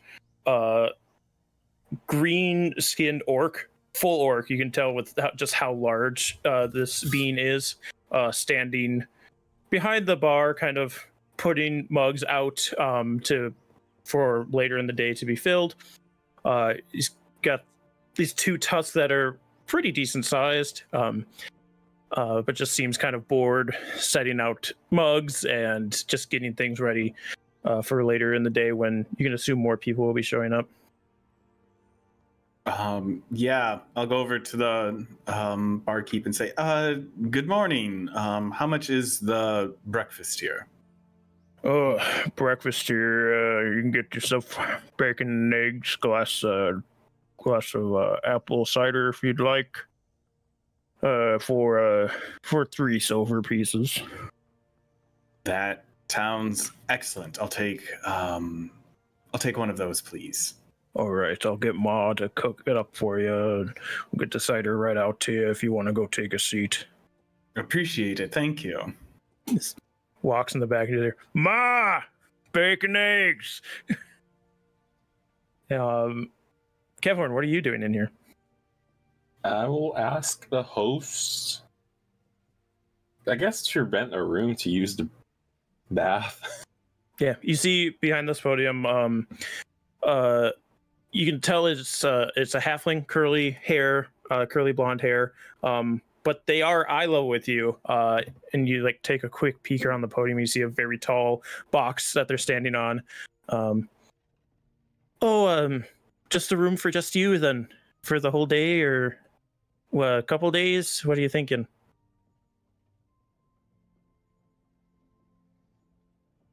A day. A day rates 8 silver pieces for you. Oh, okay. And that comes with your food, so you can get food with that as well. Gotcha. All right, here's your key. You'll be upstairs, 3rd room on the right. Got it, thank you. Yes, lovely view of Barthen's Provisions. Just a little joke I like to give out to people. All right, he just nods, slowly walks. I get it. Head upstairs and yep, go ahead. As he goes upstairs, goes to the door that he is told to go into, puts in the key, opens it. He will do a big stretch, and there he will project an echo of himself. As you do a big stretch, you start to see like a vibration of spiritual energy like leaving your body as it splits off from you. And have you manifested your echo before in your life? Yes. So this sight isn't as shocking to you. But you see you, only the skin is like you can tell it's waterlogged. You can tell there's some bloating. The jaw hangs slack. There's bits of like kelp hanging from your armor. You do carry the same trident, but there is a look of lifelessness behind the eyes as this echo appears in front of you and looks to you for any kind of orders. Okay. From there, he just needs help getting out of his scale. You manifest your echo to undress you. So this undead, or this, undead, I guess you could call it, version of you starts helping you undress so you can get in the tub. Then not the way I thought we'd introduce this echo, but here we are. And as he's like just discarding his clothes, the echo will fold it for him as Kevforn prepares his bath. It's just a glorified unseen servant at the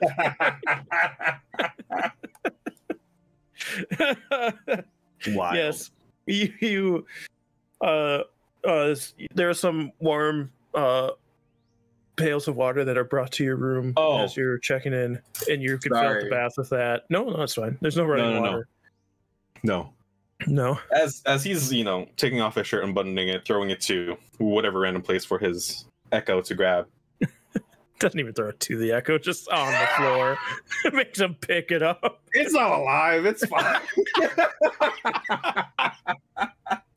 It's technically myself. You see, starting at, I guess, at the very top, in between his shoulder blades, would the start of his tattoo. It's nothing specific, but just a lot of, not a lot, it's just a continuous line that goes throughout his body. Well, not his body, just his back. And I guess some of his shoulder to his, I guess, armpit area. near the armpit area. What is this called? Tricep, bicep? I don't know. Sure, one of them. One of them. And he's pretty covered, so you would not see this at all. But it's just swirls. Not circles. Swirls, straight lines, straight angles. It's just a random, continuous line. As he starts a bath. Starts a bath. You lower yourself in slowly as this slack-jawed echoes, folding your clothes, setting it on the bed. And at this point, Siegfried, you'd also enter this tavern. Ian, I should say, the Siegfried. tavern's something. Yeah, Siegfried will look for his comrades, and I'm assuming at this point he would be able to see Benjamin. Yeah, you would be able to see him pretty easily. Then he'll walk right up and grab a seat next to him, and he'll just say, "Ooh, I'll take what he's taken." Okay, Ma, another bacon, eggs. As he starts filling up a pitcher with, or not a pitcher, a mug with apple cider. And as he sees the apple cider, he thinks, "You know who really loves juice? Kevhorn. Where is he?" He went to go have a bath. Oh, Seems a bit posh, but teach their own. Benjamin, you said you want to listen for people talking and stuff. Yeah, if there's anything of interest that I can pick up. Yeah, there's only like two men that are in here right now, but you can roll a perception check to see if you catch what they're saying. Probably not. That's a 7. It's a 7. Yeah, no, they're not talking very loud and very sparsely to each other, mostly just eating their food. Yeah, that's fine. Okay. Yeah, just having a nice breakfast with Siegfried then. Is Siegfried. Huey here? No, Huey stays outside. Okay. I know it's weird to bring birds in places, even though I know Huey would like to be here. He doesn't need to eat. I probably pocket some bacon for him. Yeah, you do hear him like talking in your heads. Can you bring me some? Yes, I'll bring you I some. like to imagine how it tastes. It just like lands on the ground when I dismiss him the next time. Yeah. Oh, if you wanted to say anything, Siegfried. I was just gonna say Siegfried would be just chatting up about his past and not being a sailor, but being what are they called? Shipwrights? I don't know. People that work on ships. Like, did he work on the ships or did he work on the ships? I I grew up quite far north of here. I grew up in Luskin, so they have a lot of shipping and boats that go in and out of there. I worked as underneath the coin counters there, so a lot of business, ledgers, that type of work, but traveled on the boats with them. But again, not a sailor, but spent a lot of time on boats. Oh, interesting. I've never been on a boat before. What's your... Do you have any favorite stories?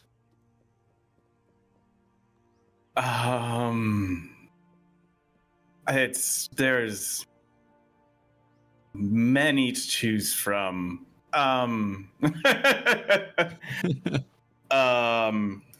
Yes, I mean, one time as we were traveling, again, it was beautiful, peaceful day. We came across several different pods of dolphins. They're always fun to see as you're traveling. Things of that nature. We didn't do anything incredibly dangerous, and the boats leaving from Luskin are known to be well protected, so we had few things to worry about on the seas itself. And as you're describing this, Siegfried's face is lighting up because he's never been on a boat before. So the idea of seeing these, aquatic creatures and stuff, jumping out of the water and back in is very intriguing to him. Yes. Have you always been a man of the cloth, so to say? Well, I was actually born into the Church of Vilmater. I don't even know who my parents are. Father Albert took me in, and the story goes that he found me on their doorstep and took me in, and I served him as a young apprentice, and that's why I'm currently traveling. Actually, is my plan is to become a high priest one day. Very lofty goals.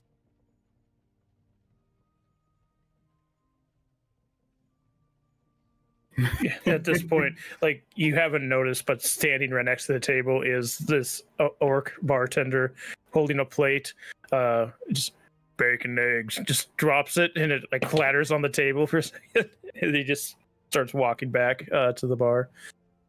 And he'll just kind of lean over. Not very friendly around here, are they? I don't think they get many visitors. I don't know if they know what to do with them.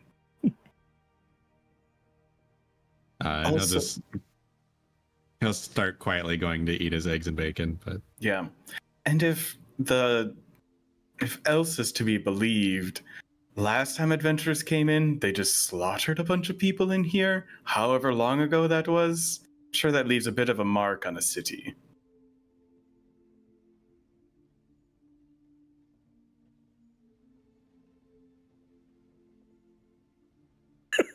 I have no idea what to say. No, that's fair. You continue to eat. Kevin, how long do you take with their bath? 10 hours. I'm joking.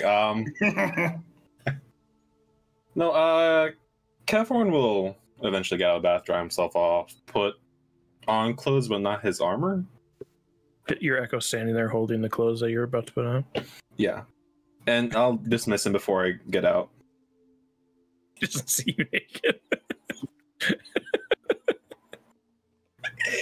It's not. It doesn't have a conscience. That you know of. Okay, but I will go down and get my meal that came with my room. Hey, Kevhorn, they have juice. Well, it's technically cider. But I guess they're pretty similar. Eggs and bacon for you. Mm-hmm. Yes, please. All right. Ma, eggs and bacon. You'll be right out. You can go sit down. Okay. Sit down with the boys. Toes in a lock. Did you have a good bath? Very. Good. That after a storm, getting electrified, and a weird dream, I need a bath. You had mentioned you had seen the wait. No, west of Neverwinter's ocean, or is that land? There is land, and it's not like directly west, but to the west there is a lot of like wastelands, and older cities are to the west. Oh, okay. And there is like the ocean does like come up into a gulf. There is a gulf over there as well. Yeah. Okay, never mind then. I thought there was more ocean to the west. Wait, am I an idiot? I am. I'm sorry. This is east. East is where he's from. Okay, I'm the idiot. Sorry, that's me. That Riz makes... puts Neverwinter below Phandalin, and I said west instead of east. It's what we do here. Okay. You had mentioned those storm birds are more common where you're from. Where are you from originally? Now we Hold on, now I'm confused. remember this town. Where was I? Sorry. So you are originally from the east. I said west because I'm an idiot. Yes, you're from the east. That's where the Stormbirds are, other than they live out far in the ocean as well. But yes, the east. Okay. East. Sorry, everybody. East. Kanye East. What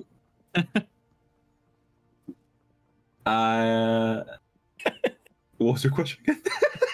Where are you from? Obviously, you got the back kind of addled you a bit. Sorry.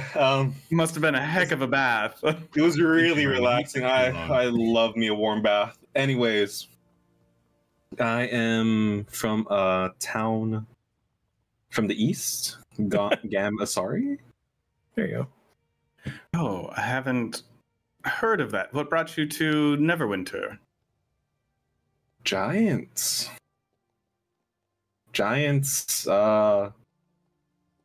Basically just ran through and destroyed everything.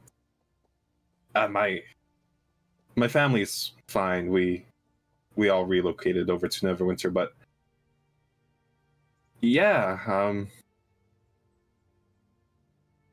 before I would just help. Well, I am. I used to, I guess, now. Since I'm with you guys, I was helping my family with fishing. They were fishermen. Interesting. I'm sorry to hear about your town. This is a very strange turn of events. I can see how much you've suffered.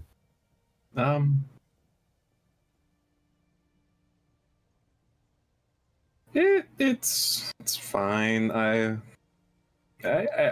get to see new places, I guess. Siegfried's gonna put his hand on Kefwern's shoulder and just say, "We will show these giants how much suffering they have caused tenfold." Okay, in the very distant future, my friend. Not right now, not right.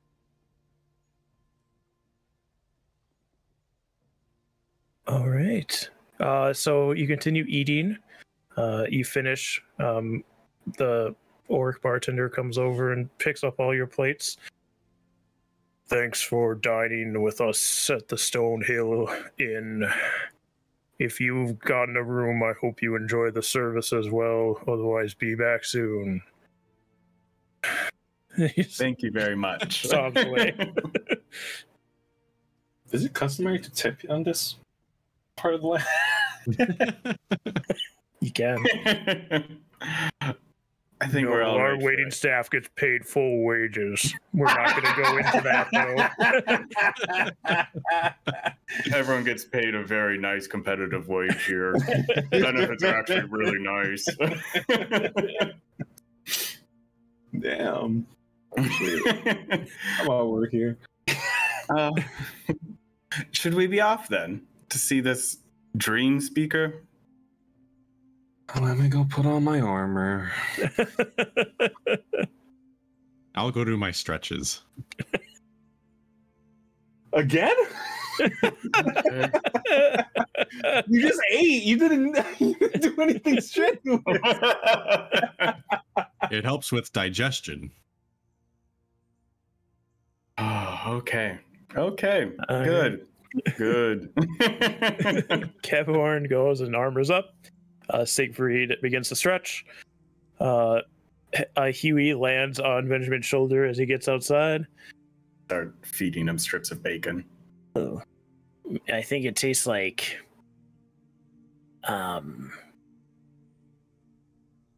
light and salt. Yeah, the salty's normally a thing. I don't know. Light. I've heard I don't you know. say salty before. Yes. Smoky's another one for bacon. Oh, I love smoking a cigar. Can we get cigars while we're here? I don't know if they have cigars. I've never smoked a cigar. Where have you been smoking cigars? Where have you been going to smoke cigars? I can't tell you that. That's secrets the mistress doesn't let me disclose. Okay, Huey. You all regather and start making your way to the north of town. You kind of are traveling through open fields at first, but before long, you do see a forest start to emerge to your left. But it is like it's off across the field at this point too. You like the trail doesn't go right up to it. So up to you if you want to continue on the trail or start heading towards across the field to this forest. From what we were told, did it sound like we needed to stay on the path for this other path to show up, or just like go to the forest? You weren't told? Okay. We were told go to the edge of the forest and a path will reveal itself if whoever we're looking for likes us. So I just say go to the forest. Let's take the shortest path there. Start just heading into the towards the You start forest. beelining towards this forest. Couple hundred feet across this field, you get to the edge of the forest. This forest is thick. Like, there's trunk to trunk trees. You can see vines growing over the trees and gripping onto other trees. Huge, like, this doesn't look like the other forests in this area. Like, there's giant fronds you can see deeper in, and light does not reach to the forest floor, but there's still so much growth coming from all of this area, and it looms in front of you. Would this kind of seem like uncommon with how thick it is? Yes, it seems incredibly uncommon, and these plants don't seem native either. Okay, Siegfried's gonna reach out his hand then. Can he like sense anything? Do a nature check, I'll say.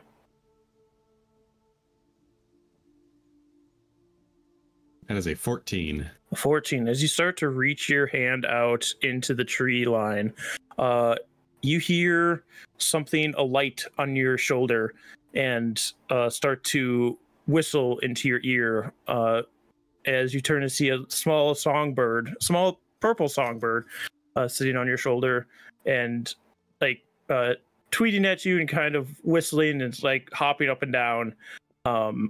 As you like take a moment to look at it, you kind of bring your hand back. As you do, just in time, a vine like is tries to lash out and grab around your wrist, but then retreats back into the trees as you pull your hand away at the appearance of this bird. Well, thank you, little bird. You seem to have saved me there.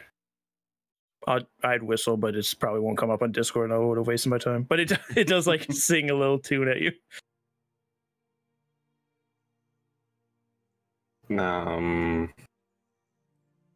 Hello? Person of the forest? What was your name again? We are looking to speak with the story keeper. As you say this, the bird takes off of Siegfried's shoulder, and like flies a little ways down the forest, and starts whistling at all of you and like floating in one place.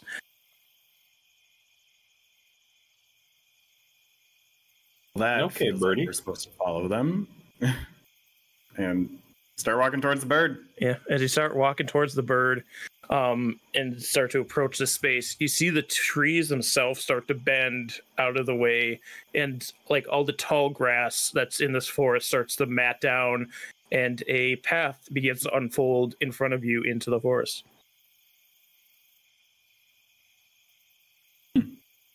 Well then. Oh, okay. Everyone just walks. Yeah, continue walking in. Just ever accepting of the things in front of you, you begin moving forward. And as like you see, as you move, the path continues to form in front of you. Like it's not just an instant shot path; it's like forms as you move with it, and which makes it very easy to move through this forest. You at one point it like starts unfolding up to this very large. You can see like an enormously large flower, pink flower, in front of you. You can see the pistils and stamen, bright yellow inside of it, and it quickly turns and then starts going off in another direction in the forest, avoiding that flower. And as you move past, do a nature check. Oh wait, I have a +0. I'm dumb. I got an 8. Got a nat 20 for 21. I got a 19. Yeah, both Siegfried and Caphorn would see that, like, as you're looking at this beautiful flower, you're like, why did the path jut so quickly is not the word I wanted, but so suddenly away from it. And you see, as you're like taking the path and still looking at the flower, out of the corner of your eye, you see things lowering. Like vines were starting to snake down towards the path, and this large, enormous, almost looks like a pitcher, but it's made out of plant material. This orangey yellowish with blotches of darker orange on it. A giant pitcher that was lowering, and as you kind of take this path to your left, they begin to retreat back into the forest. Seems like the flower is more of a trap, and that this thing was going to probably ingest you through this giant pitcher-shaped plant material. But you follow the path, continue onwards. Remind me of passives. 11 for Benjamin, 13 for Siegfried, and what was Caphorn's? In between those two. Yeah, you were asleep. So you're 12. I'll say as you are moving down this path, Siegfried, you suddenly, off to your left, hear a cry. It's not like somebody crying. It's like a cry of distress off in the forest. And the path in front of you stops forming for a moment. And then it continues forming, but a second path also starts to form to your left towards what this noise was. Brothers, wait a second. Did you hear that cry? I think it was my feet. I'm tired of walking. There was no. There was a cry of distress off to the left. Can I try to discern what it was a cry of? Like, was it a humanoid or was it an animal or? Do a nature check.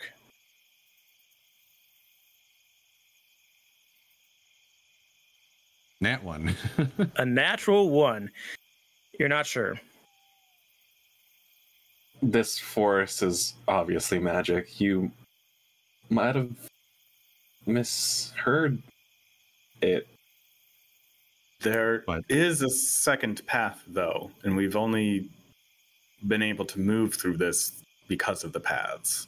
Someone Has or the path been closing need our behind help. us? Yes. You do notice that if you start walking back, actually, no, yeah, if you walk backwards, it doesn't reform. It closes up after you've passed. Ew.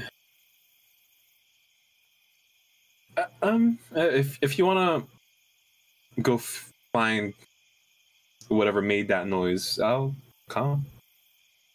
Yes, let's go check it out. All right. You start following the second path, and you see the path that you were following starts to close up behind you. So now you just have this one path going forward.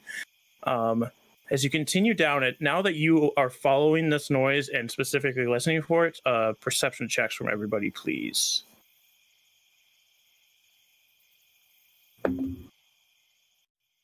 15. 19. My feet still hurt, so 6.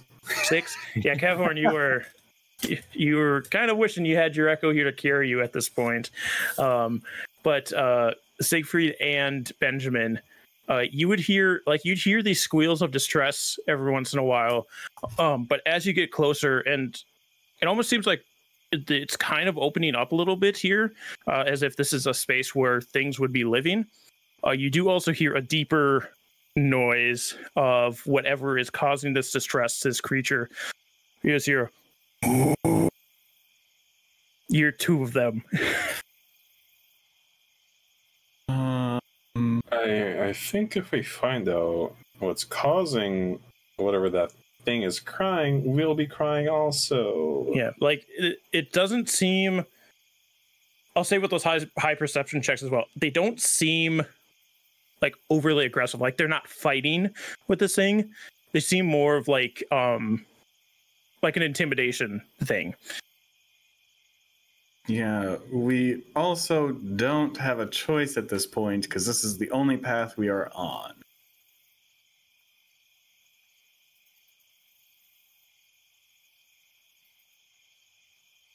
Okay.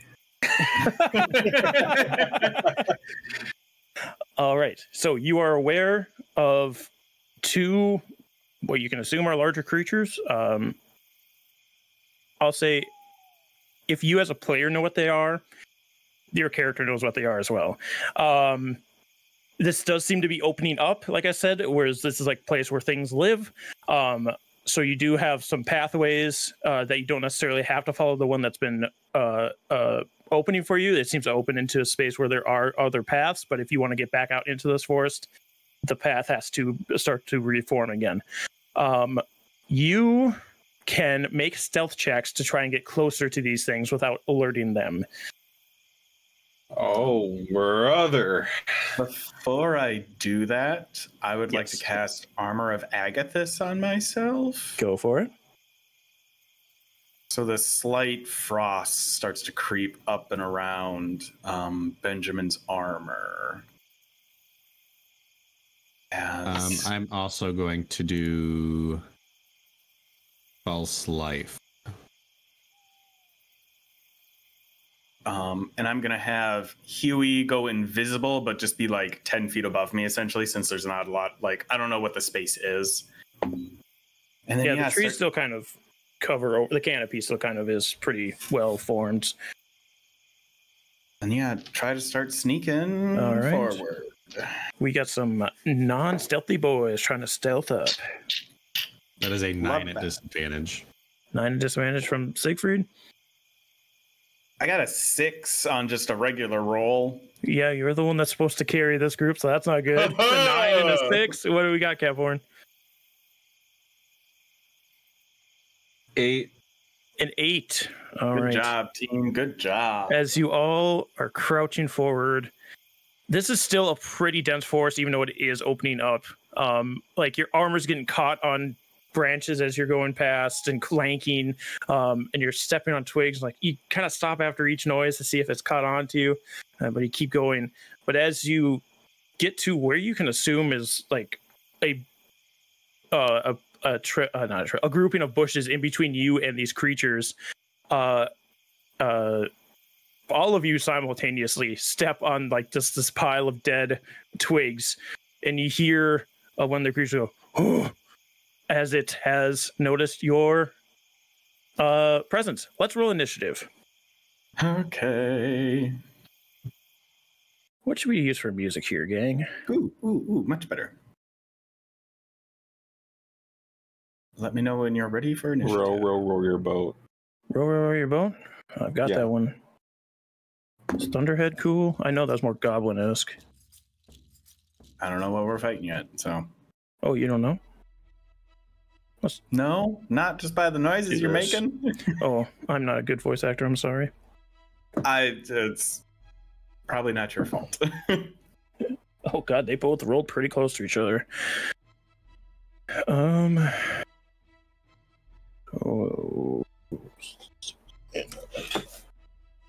5 from them. What do we have? Do we have anybody above a 20? I'm at 20. You are at 20, so that will be you being first. I just got to give these guys different colors so that I know who's who. Nice roll. Siegfried got a 20. Anybody 20 to 15? I got an 18. Benjamin got an 18. Kevhorn, what'd you get? Between a 1 and a 5. Between 1 and 5. Well, I do need to know. I know. I rolled a 2 for a 3. Ooh, rough. All right, that is rough because these two rolled pretty freaking bad, and you still got below them. They got a 6 and a 5.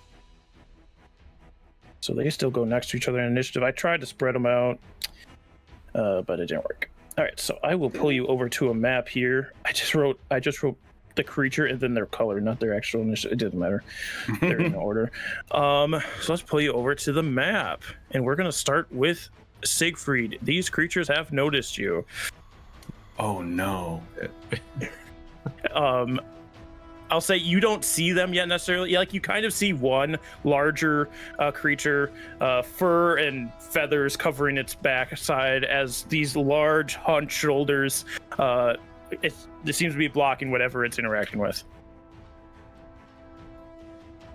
So I can tell that they've seen us and that they are going to make contact with, like they're going to come. Not that they've us. necessarily seen you, but they know you are here, so you don't get a surprise round.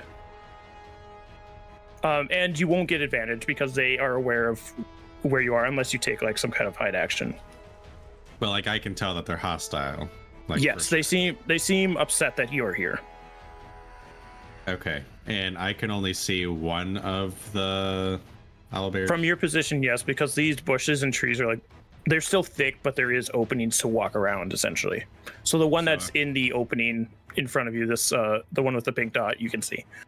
So if I were to move to here, would I be able to see you'd be able to see the other one as well, yes.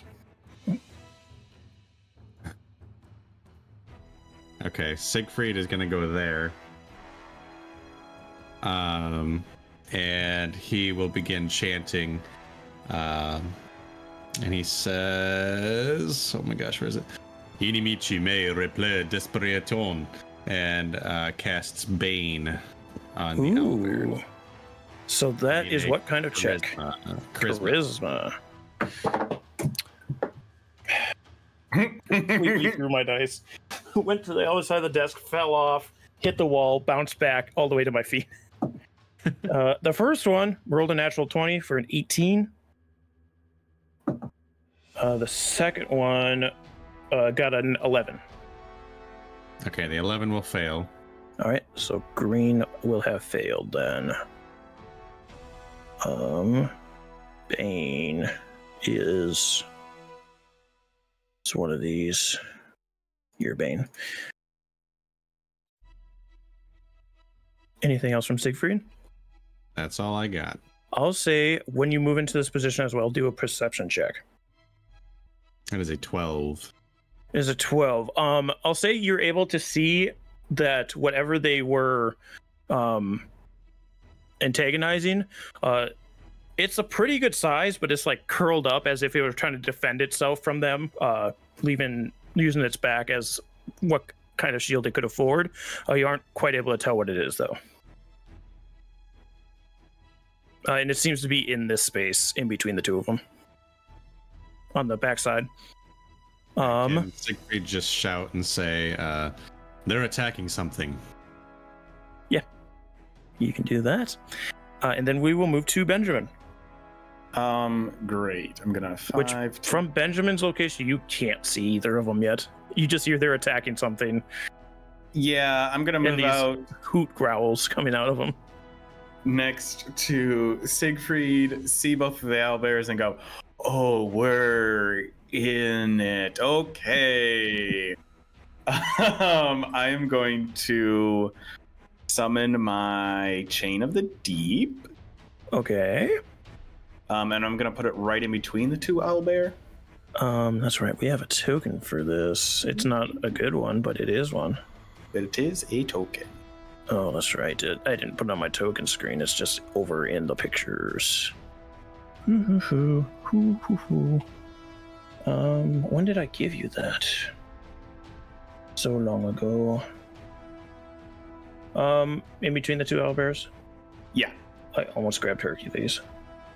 I'm too far back if I'm seeing Hercules. Yes, that's a bit far. Where did we put it? Did I really take this long to give you a spiritual weapon in this game?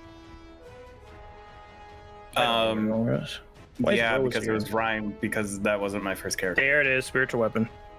But it's not spiritual weapon, it's your chains. I will say if you put it here, it's right on top of the creature that they're... No, I was going to put it in the one directly kitty corner from that. Right there?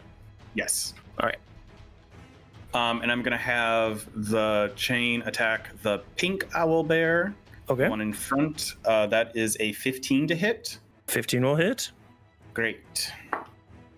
That is 7 cold damage to it. 7 cold damage as these chains lash out at this creature. Its speed is also reduced by 10 feet. Ooh. As I'm also then going to try to Eldritch Blast it. All right. Ooh, that's going to miss. That's only an 8. An 8 does miss. Yeah. I was here 5, 10, 15. And then I'm going to 20, 25. Run past Siegfried on the other side of these trees so that I am not right where the owl bears are going to be. Yes. And that is exactly correct. Both these owl bears, or this one at least, is going to charge in. It kind of gums up the path for the other one that wouldn't be able to get through. So it will rush forward and it's going to lunge at you with its long curved claws first. I'm picking up a pen. I need a dice. It's going to be a 24 to hit on Siegfried. Okay. 10 points of slashing damage. Oh, sorry. I thought I needed to be within 5 feet of Siegfried. For protection? Yes. I think you have to be within 5 feet of the ally, yes. While wielding a shield, a creature you can see attacks a target other than you within 5 feet. Oh, okay, never mind. Yep. Yeah. I need to be closer. Yeah, it rends its claws across you. And that is its turn. Other one is going to, noticing another creature run away, and this one being in its path, it's going to leave this thing because it's sure it won't get far. Bane is dropped, by the way. Okay. Ooh, rough. As it starts to run around to the other side here. That's not what I wanted to happen. And that is its turn. Kevhorn. La-di-da. If I go over here, would it block? Benjamin on that side? No, he can shoot past you, and he can move through you. Okay. Yeah, I don't do the half movement through allies thing. You can have full movement through allies. Just not enemies. I don't know where the other one went. Yeah, it is out of line of sight for you. Benjamin would see it starting to round the corner. Just thundering through the underbrush. It doesn't matter. I'm gonna use my echo and put it right here, diagonal of me. I am also not smart enough to have made you an echo yet. Oh, who's who? So upside down Kevhorn is your echo. I'll give you control of that, and I'll give control of the chains to Benjamin. All right, you're the two of you now see this. It's like ghastly, ghostly form of Kevhorn come out of the ground, but Kevhorn this time it doesn't look the same as the one you saw before. It still has like the slack jaw and the clouded over eyes, but there is a large wound right below its rib cage where blood is pouring out of. I hate you. You said I could choose what your echo looks like, and I'm choosing. Yeah, kind of get a taste of where the fuck you're leading me. Oh,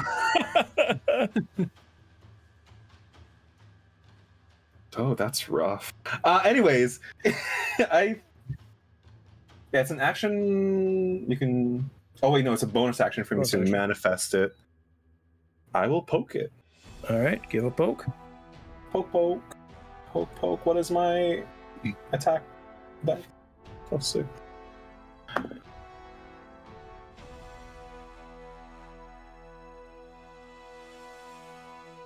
Kyle, what did you roll? reveal this cool new thing that I can do to my friends, and I roll on that one. Ooh. Can you attack from your echo at this level, or because I think you have like an unleash mana or manifest, unleash manifest, right, to get a bonus, or no? Because you use bonus I action can. summon it, right? But it takes up a. Oh yeah, I can. Yeah, I can. Oh, At is it least- free? No, it's not free. I need to use. It's Is it your bonus action? no. It's whenever I make an attack, I can make you an can choose- additional melee attack. It's like, I guess, key points. It's Oh, okay, yes. So if you would like to do that, you can, or you can save them. Up to you. I'm not saving them.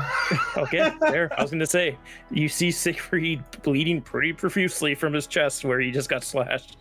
Yeah, no. Wonder what I roll this time. Oh, nice. It's not in that one. It's a 10. Unfortunately, doesn't do it. The sudden change in your Echo's appearance is just enough to throw you off that you are unable to hit. Unfortunately. All right. With that, we go back to Siegfried. Siegfried is going to kind of rub the blood off of his chest, and it begins to coagulate. And he says, "Sentire dolorem il mater pertulit," and is going to cast Inflict Wounds at 2nd level. Very nice. Roll to hit, I think, is what inflict your wounds or like. Yo. Oh, I think we're not meant for this type of field, brothers. Okay. Yeah, I think Okay. again, this undead spectral version of Cavhorn disappeared, and it's enough to throw you off where you miss your inflict wounds. Benjamin, can you save us, please? That's asking a lot. You should back Cole up into me. Warlock, who's all by themselves over here. First off, bonus action. I'm gonna move my anchor chains directly behind this owlbear, who's going to attack it as well. There we go. That's a 17 to hit. Yes, that'll hit. For 7 cold damage on this one. Very nice. Which again, its speed is reduced by 10 feet. All right. I don't think it's gonna matter though, because I'm gonna do something potentially stupid. Oh. But this is gonna happen anyway, so I'm gonna take 1 step forward. Oh. Because I need to make sure my friends are not. Then I think I need to take another step so they're not within 10 feet of me. You do have control of Huey now, too. I forgot to give you control of him. Yeah, that's fine. Huey was just hanging out the first round. And I'm going to hold my action Okay. to cast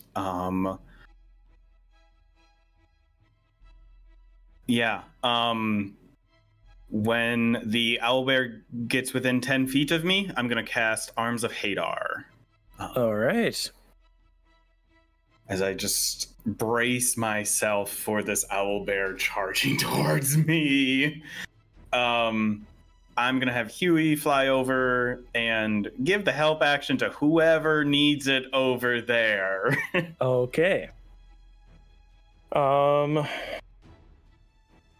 Yes. So, it is now the owlbear's turn.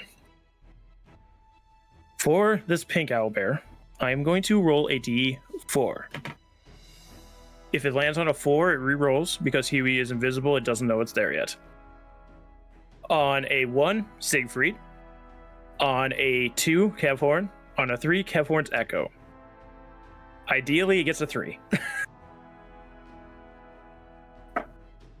It is a 2. So that's towards Kevhorn, which still isn't the worst option because Kevhorn's AC is higher, I assume. So now it's going to take its claw attack. It rolled pretty freaking bad. It got an 8, so that is going to miss. As Kevhorn's able to bring his shield up as these large bear-like claws become hammering down on the shield, and you can feel it ring against your wrist as you hold it back. The other owlbear will now run forward, get within 10 feet, and we have an action to resolve. Great. As it gets within 10 feet of me, these pitted, rusted chains erupt out of the earth around me. I need a strength saving throw from it. Strength saving throw from an owlbear. I mean, I got what I got. It rolled bad. I need to check everything. Should be fine. I was gonna say, I was listening to something before this. Apparently, you can't hurt Cragcats with magic. I don't think I implied that in the Rime of the Frostbane game. They're level 1 creatures. You can't hurt them with magic. So I knew owlbears didn't have that, but I want to check to be sure. That's not right. I thought I rolled. I'm going to go with what I thought I rolled because I think I moved the dice by accident. It rolled for a strength check 10. My save is 13. Nice. So it fails. What does that mean for it?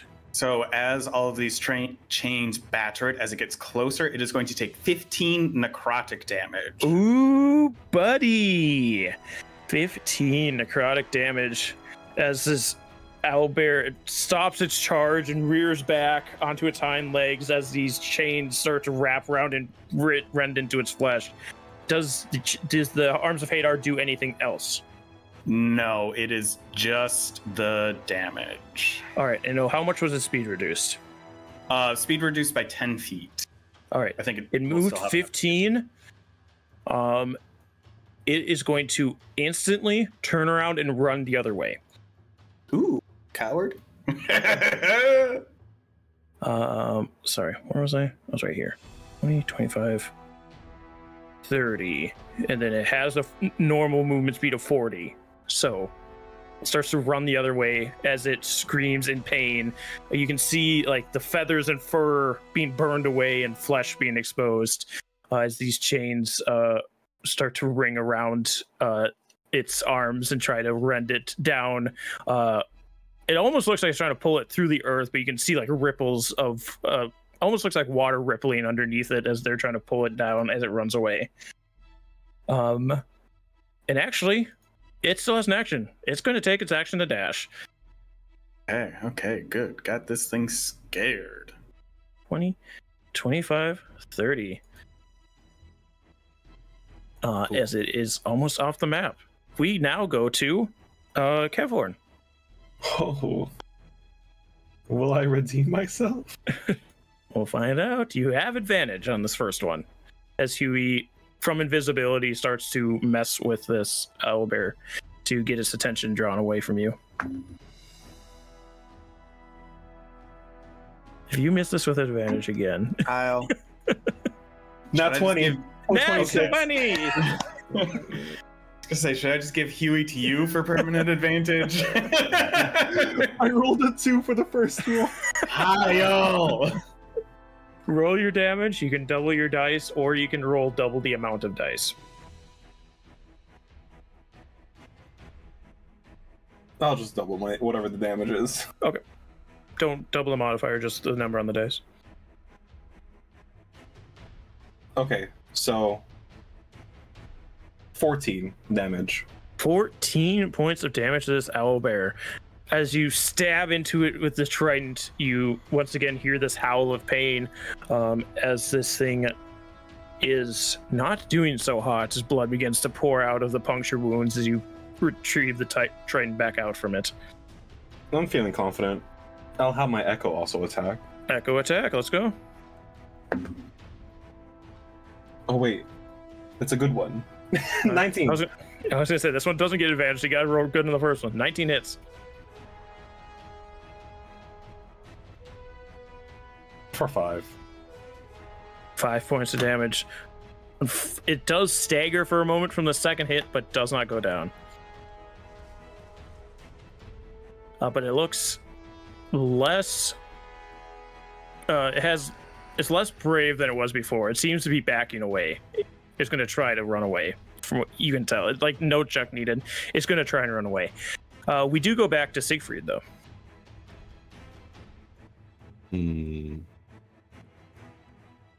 All right. Siegfried has a little bit more blood, and again he coagulates it and tries to place his hand upon this owlbear to do inflict wounds at second level. That is a 13. A 13 just hits. Hey. Y'all. For 16 damage. For 16. Siegfried, how does it look when you destroy this owlbear? So again, he does this chant, and as he places it on the owlbear, my blood begins to go inside of it and starts coagulating, and it pops like a balloon. Just feathers and fur and guts splatter all over the trees, all over Siegfried. He's just like, it's a what's the name of that artist? Not Malik, right? Jackson Pollock. Just like a Pollock painting. Same thing with Kevhorn, but it just kind of goes through his echo and splatters the forest behind the echo. And this thing, and you see an invisible bird get covered in gore as well as this thing dies. And unless we want to chase that other owlbear, up to you all. We are out of initiative as this other one thunders through the underbrush off into the distance. Siegfried is going to go and try to investigate the area of which the thing was crying from. Yeah, you go over there and like it's not hard to see. It's pretty big. I'd say it's about. I'm holding my arms up for audio viewers. It's a large, like it's curled up still, and you can hear it whimpering. You see this large mass of fur as you approach. Can I tell what it is at this point? Do a nature check.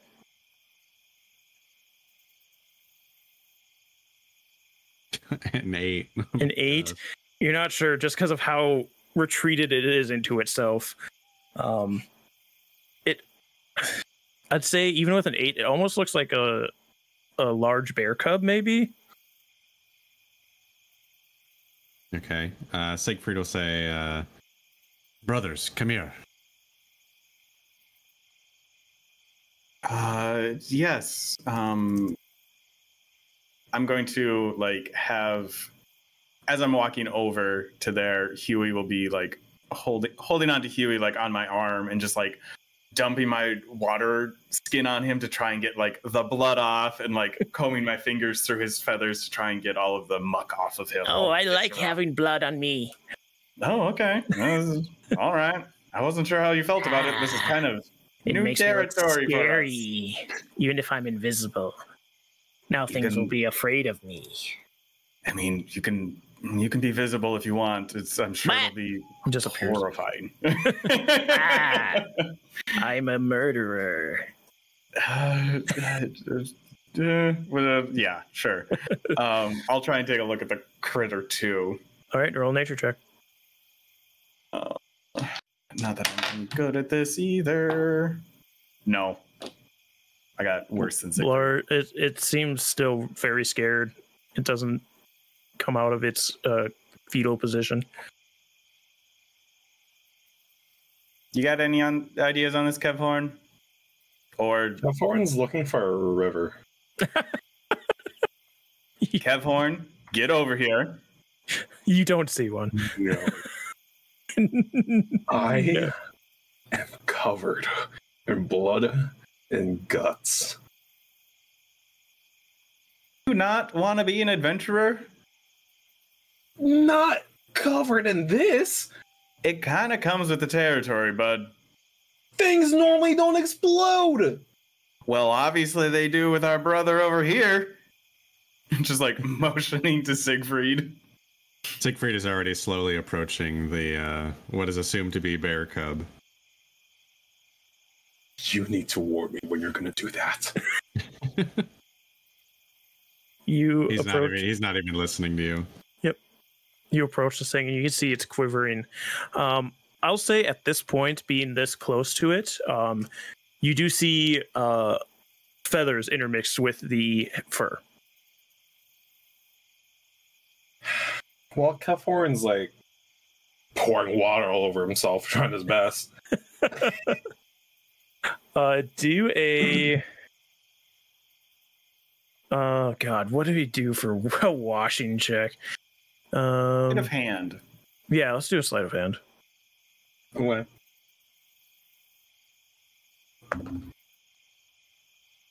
15. Oh, yeah. You get it pretty good. There's still, like, some bits of guts and some blood that's in, like, the cracks of your armor. But, like, you get it all off of your skin and stuff pretty easily. You don't have any water left, but... I just realized my hair is white. It's now red. Kefhorn will... He doesn't care. He'll walk up to the creature and start petting it, soothing it. All right, do an animal handling check.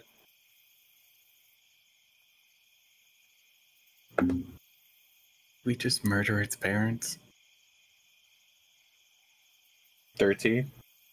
13. With a 13, you see it starts to like relax and uncurl a little bit, and you see a large yellow eye peer out from underneath one of its arms, and then like a little tuft of feathers on its head poke up. Can Siegfried try to see how injured it is? Yeah, do a medicine check. 17.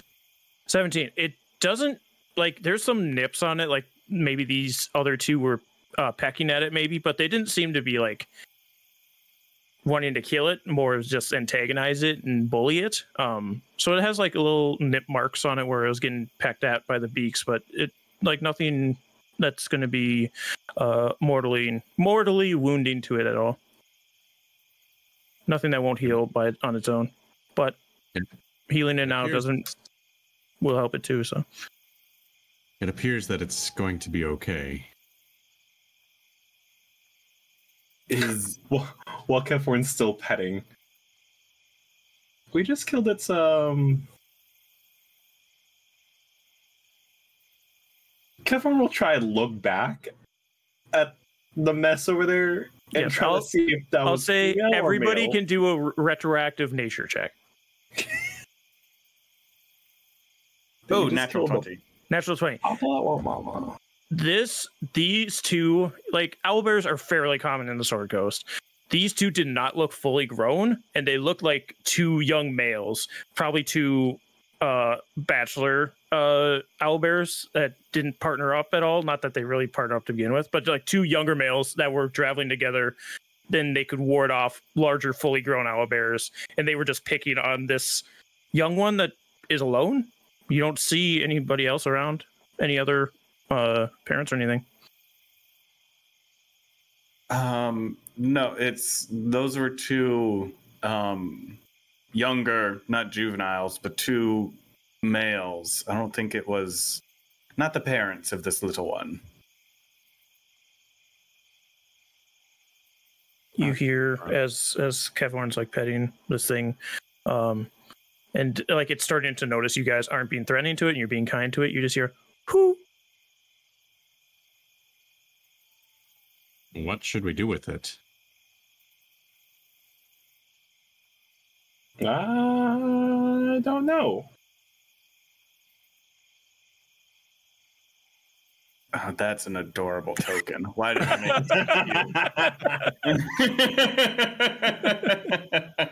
it? That's not fair.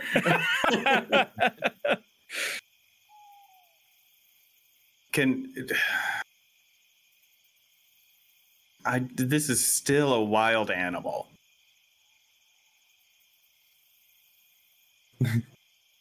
Oh, I'll play into it. Kefhorn will, if it'll allow me, pick up How big is it? It's like bigger than a fully grown mastiff. I'm strong. Kevin will pick it up if he'll allow it. Do an animal handling. I'll say with advantage.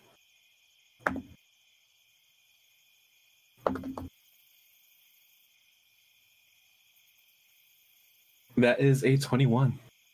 You wrap around like its chest essentially and lift it, and like its legs kind of flop down and kind of holds its paws up limply, and like it's as tall as you holding it up. And it looks very bewildered that you're doing this, but it's not afraid that you're doing it and allows you to do it. You hold it up like full arching your back backwards to be able to hold this thing up, putting all your strength into it. And as you get it to that's high as you can hold it, just whoo. Kevin's gonna be like, it needs a lot of cleanup, but look at his face. It's not wild. It literally is. You see those large yellow eyes in the center of its face. No malice behind them as with the other two owl bears, just the innocence of a child. Kevin will pop his head behind the owlbear, start moving its hands. Hi, Benjamin. I think it's pretty cute. He starts making it dance. Like the look on this thing's face is just utter confusion. Like it knows you aren't going to be like, you're not going to beat up on it at all or be threatening towards it. But it's like when you do it to a dog. It's like, what's going on? Why is this happening to me? Or more of a cat. Cats do it more. They're like, why is this happening? Okay, Mr. I need a bath after a storm. You're going to be cleaning up after it, though.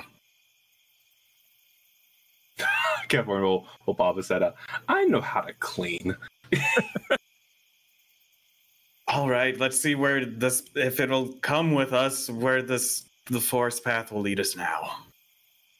Yeah, you let go of its front paws and it lands on all fours. Looks up at you, eyes wide.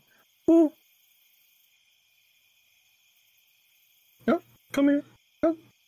Yeah, you start walking towards the edge of the forest, and you see the trees begin to bend, and the weeds begin to part. And this young owlbear cub starts toddling after you. And as you make your way off into the forest, that's where we're going to end the session for the night. So, thank you all so much for joining us today. We got a lot done this session. And we got a lot of combat in, level 20 combat in, crazy stuff. If you guys enjoyed the session, be sure to join us next week as we continue through the forest with a new little owlbear. And again, be sure to check out all of my players on their various platforms that they either do social media through or streaming through. I know Barely has been streaming Baldur's Gate on Tactician, right, on the hardest difficulty. Oh, yeah. Over on his YouTube channel, Crits and Coffee, right? Yes, Crits and Coffee. And then you can find both Dr. Phage and Kyle and I on Interdimensional Library, where we do another D&D 5e show, as well as maybe dipping into some other tabletop games over there at some point. We'll find out. But thank you all for joining us tonight, and we will see you next time. Goodbye, everybody. Bye-bye. Bye.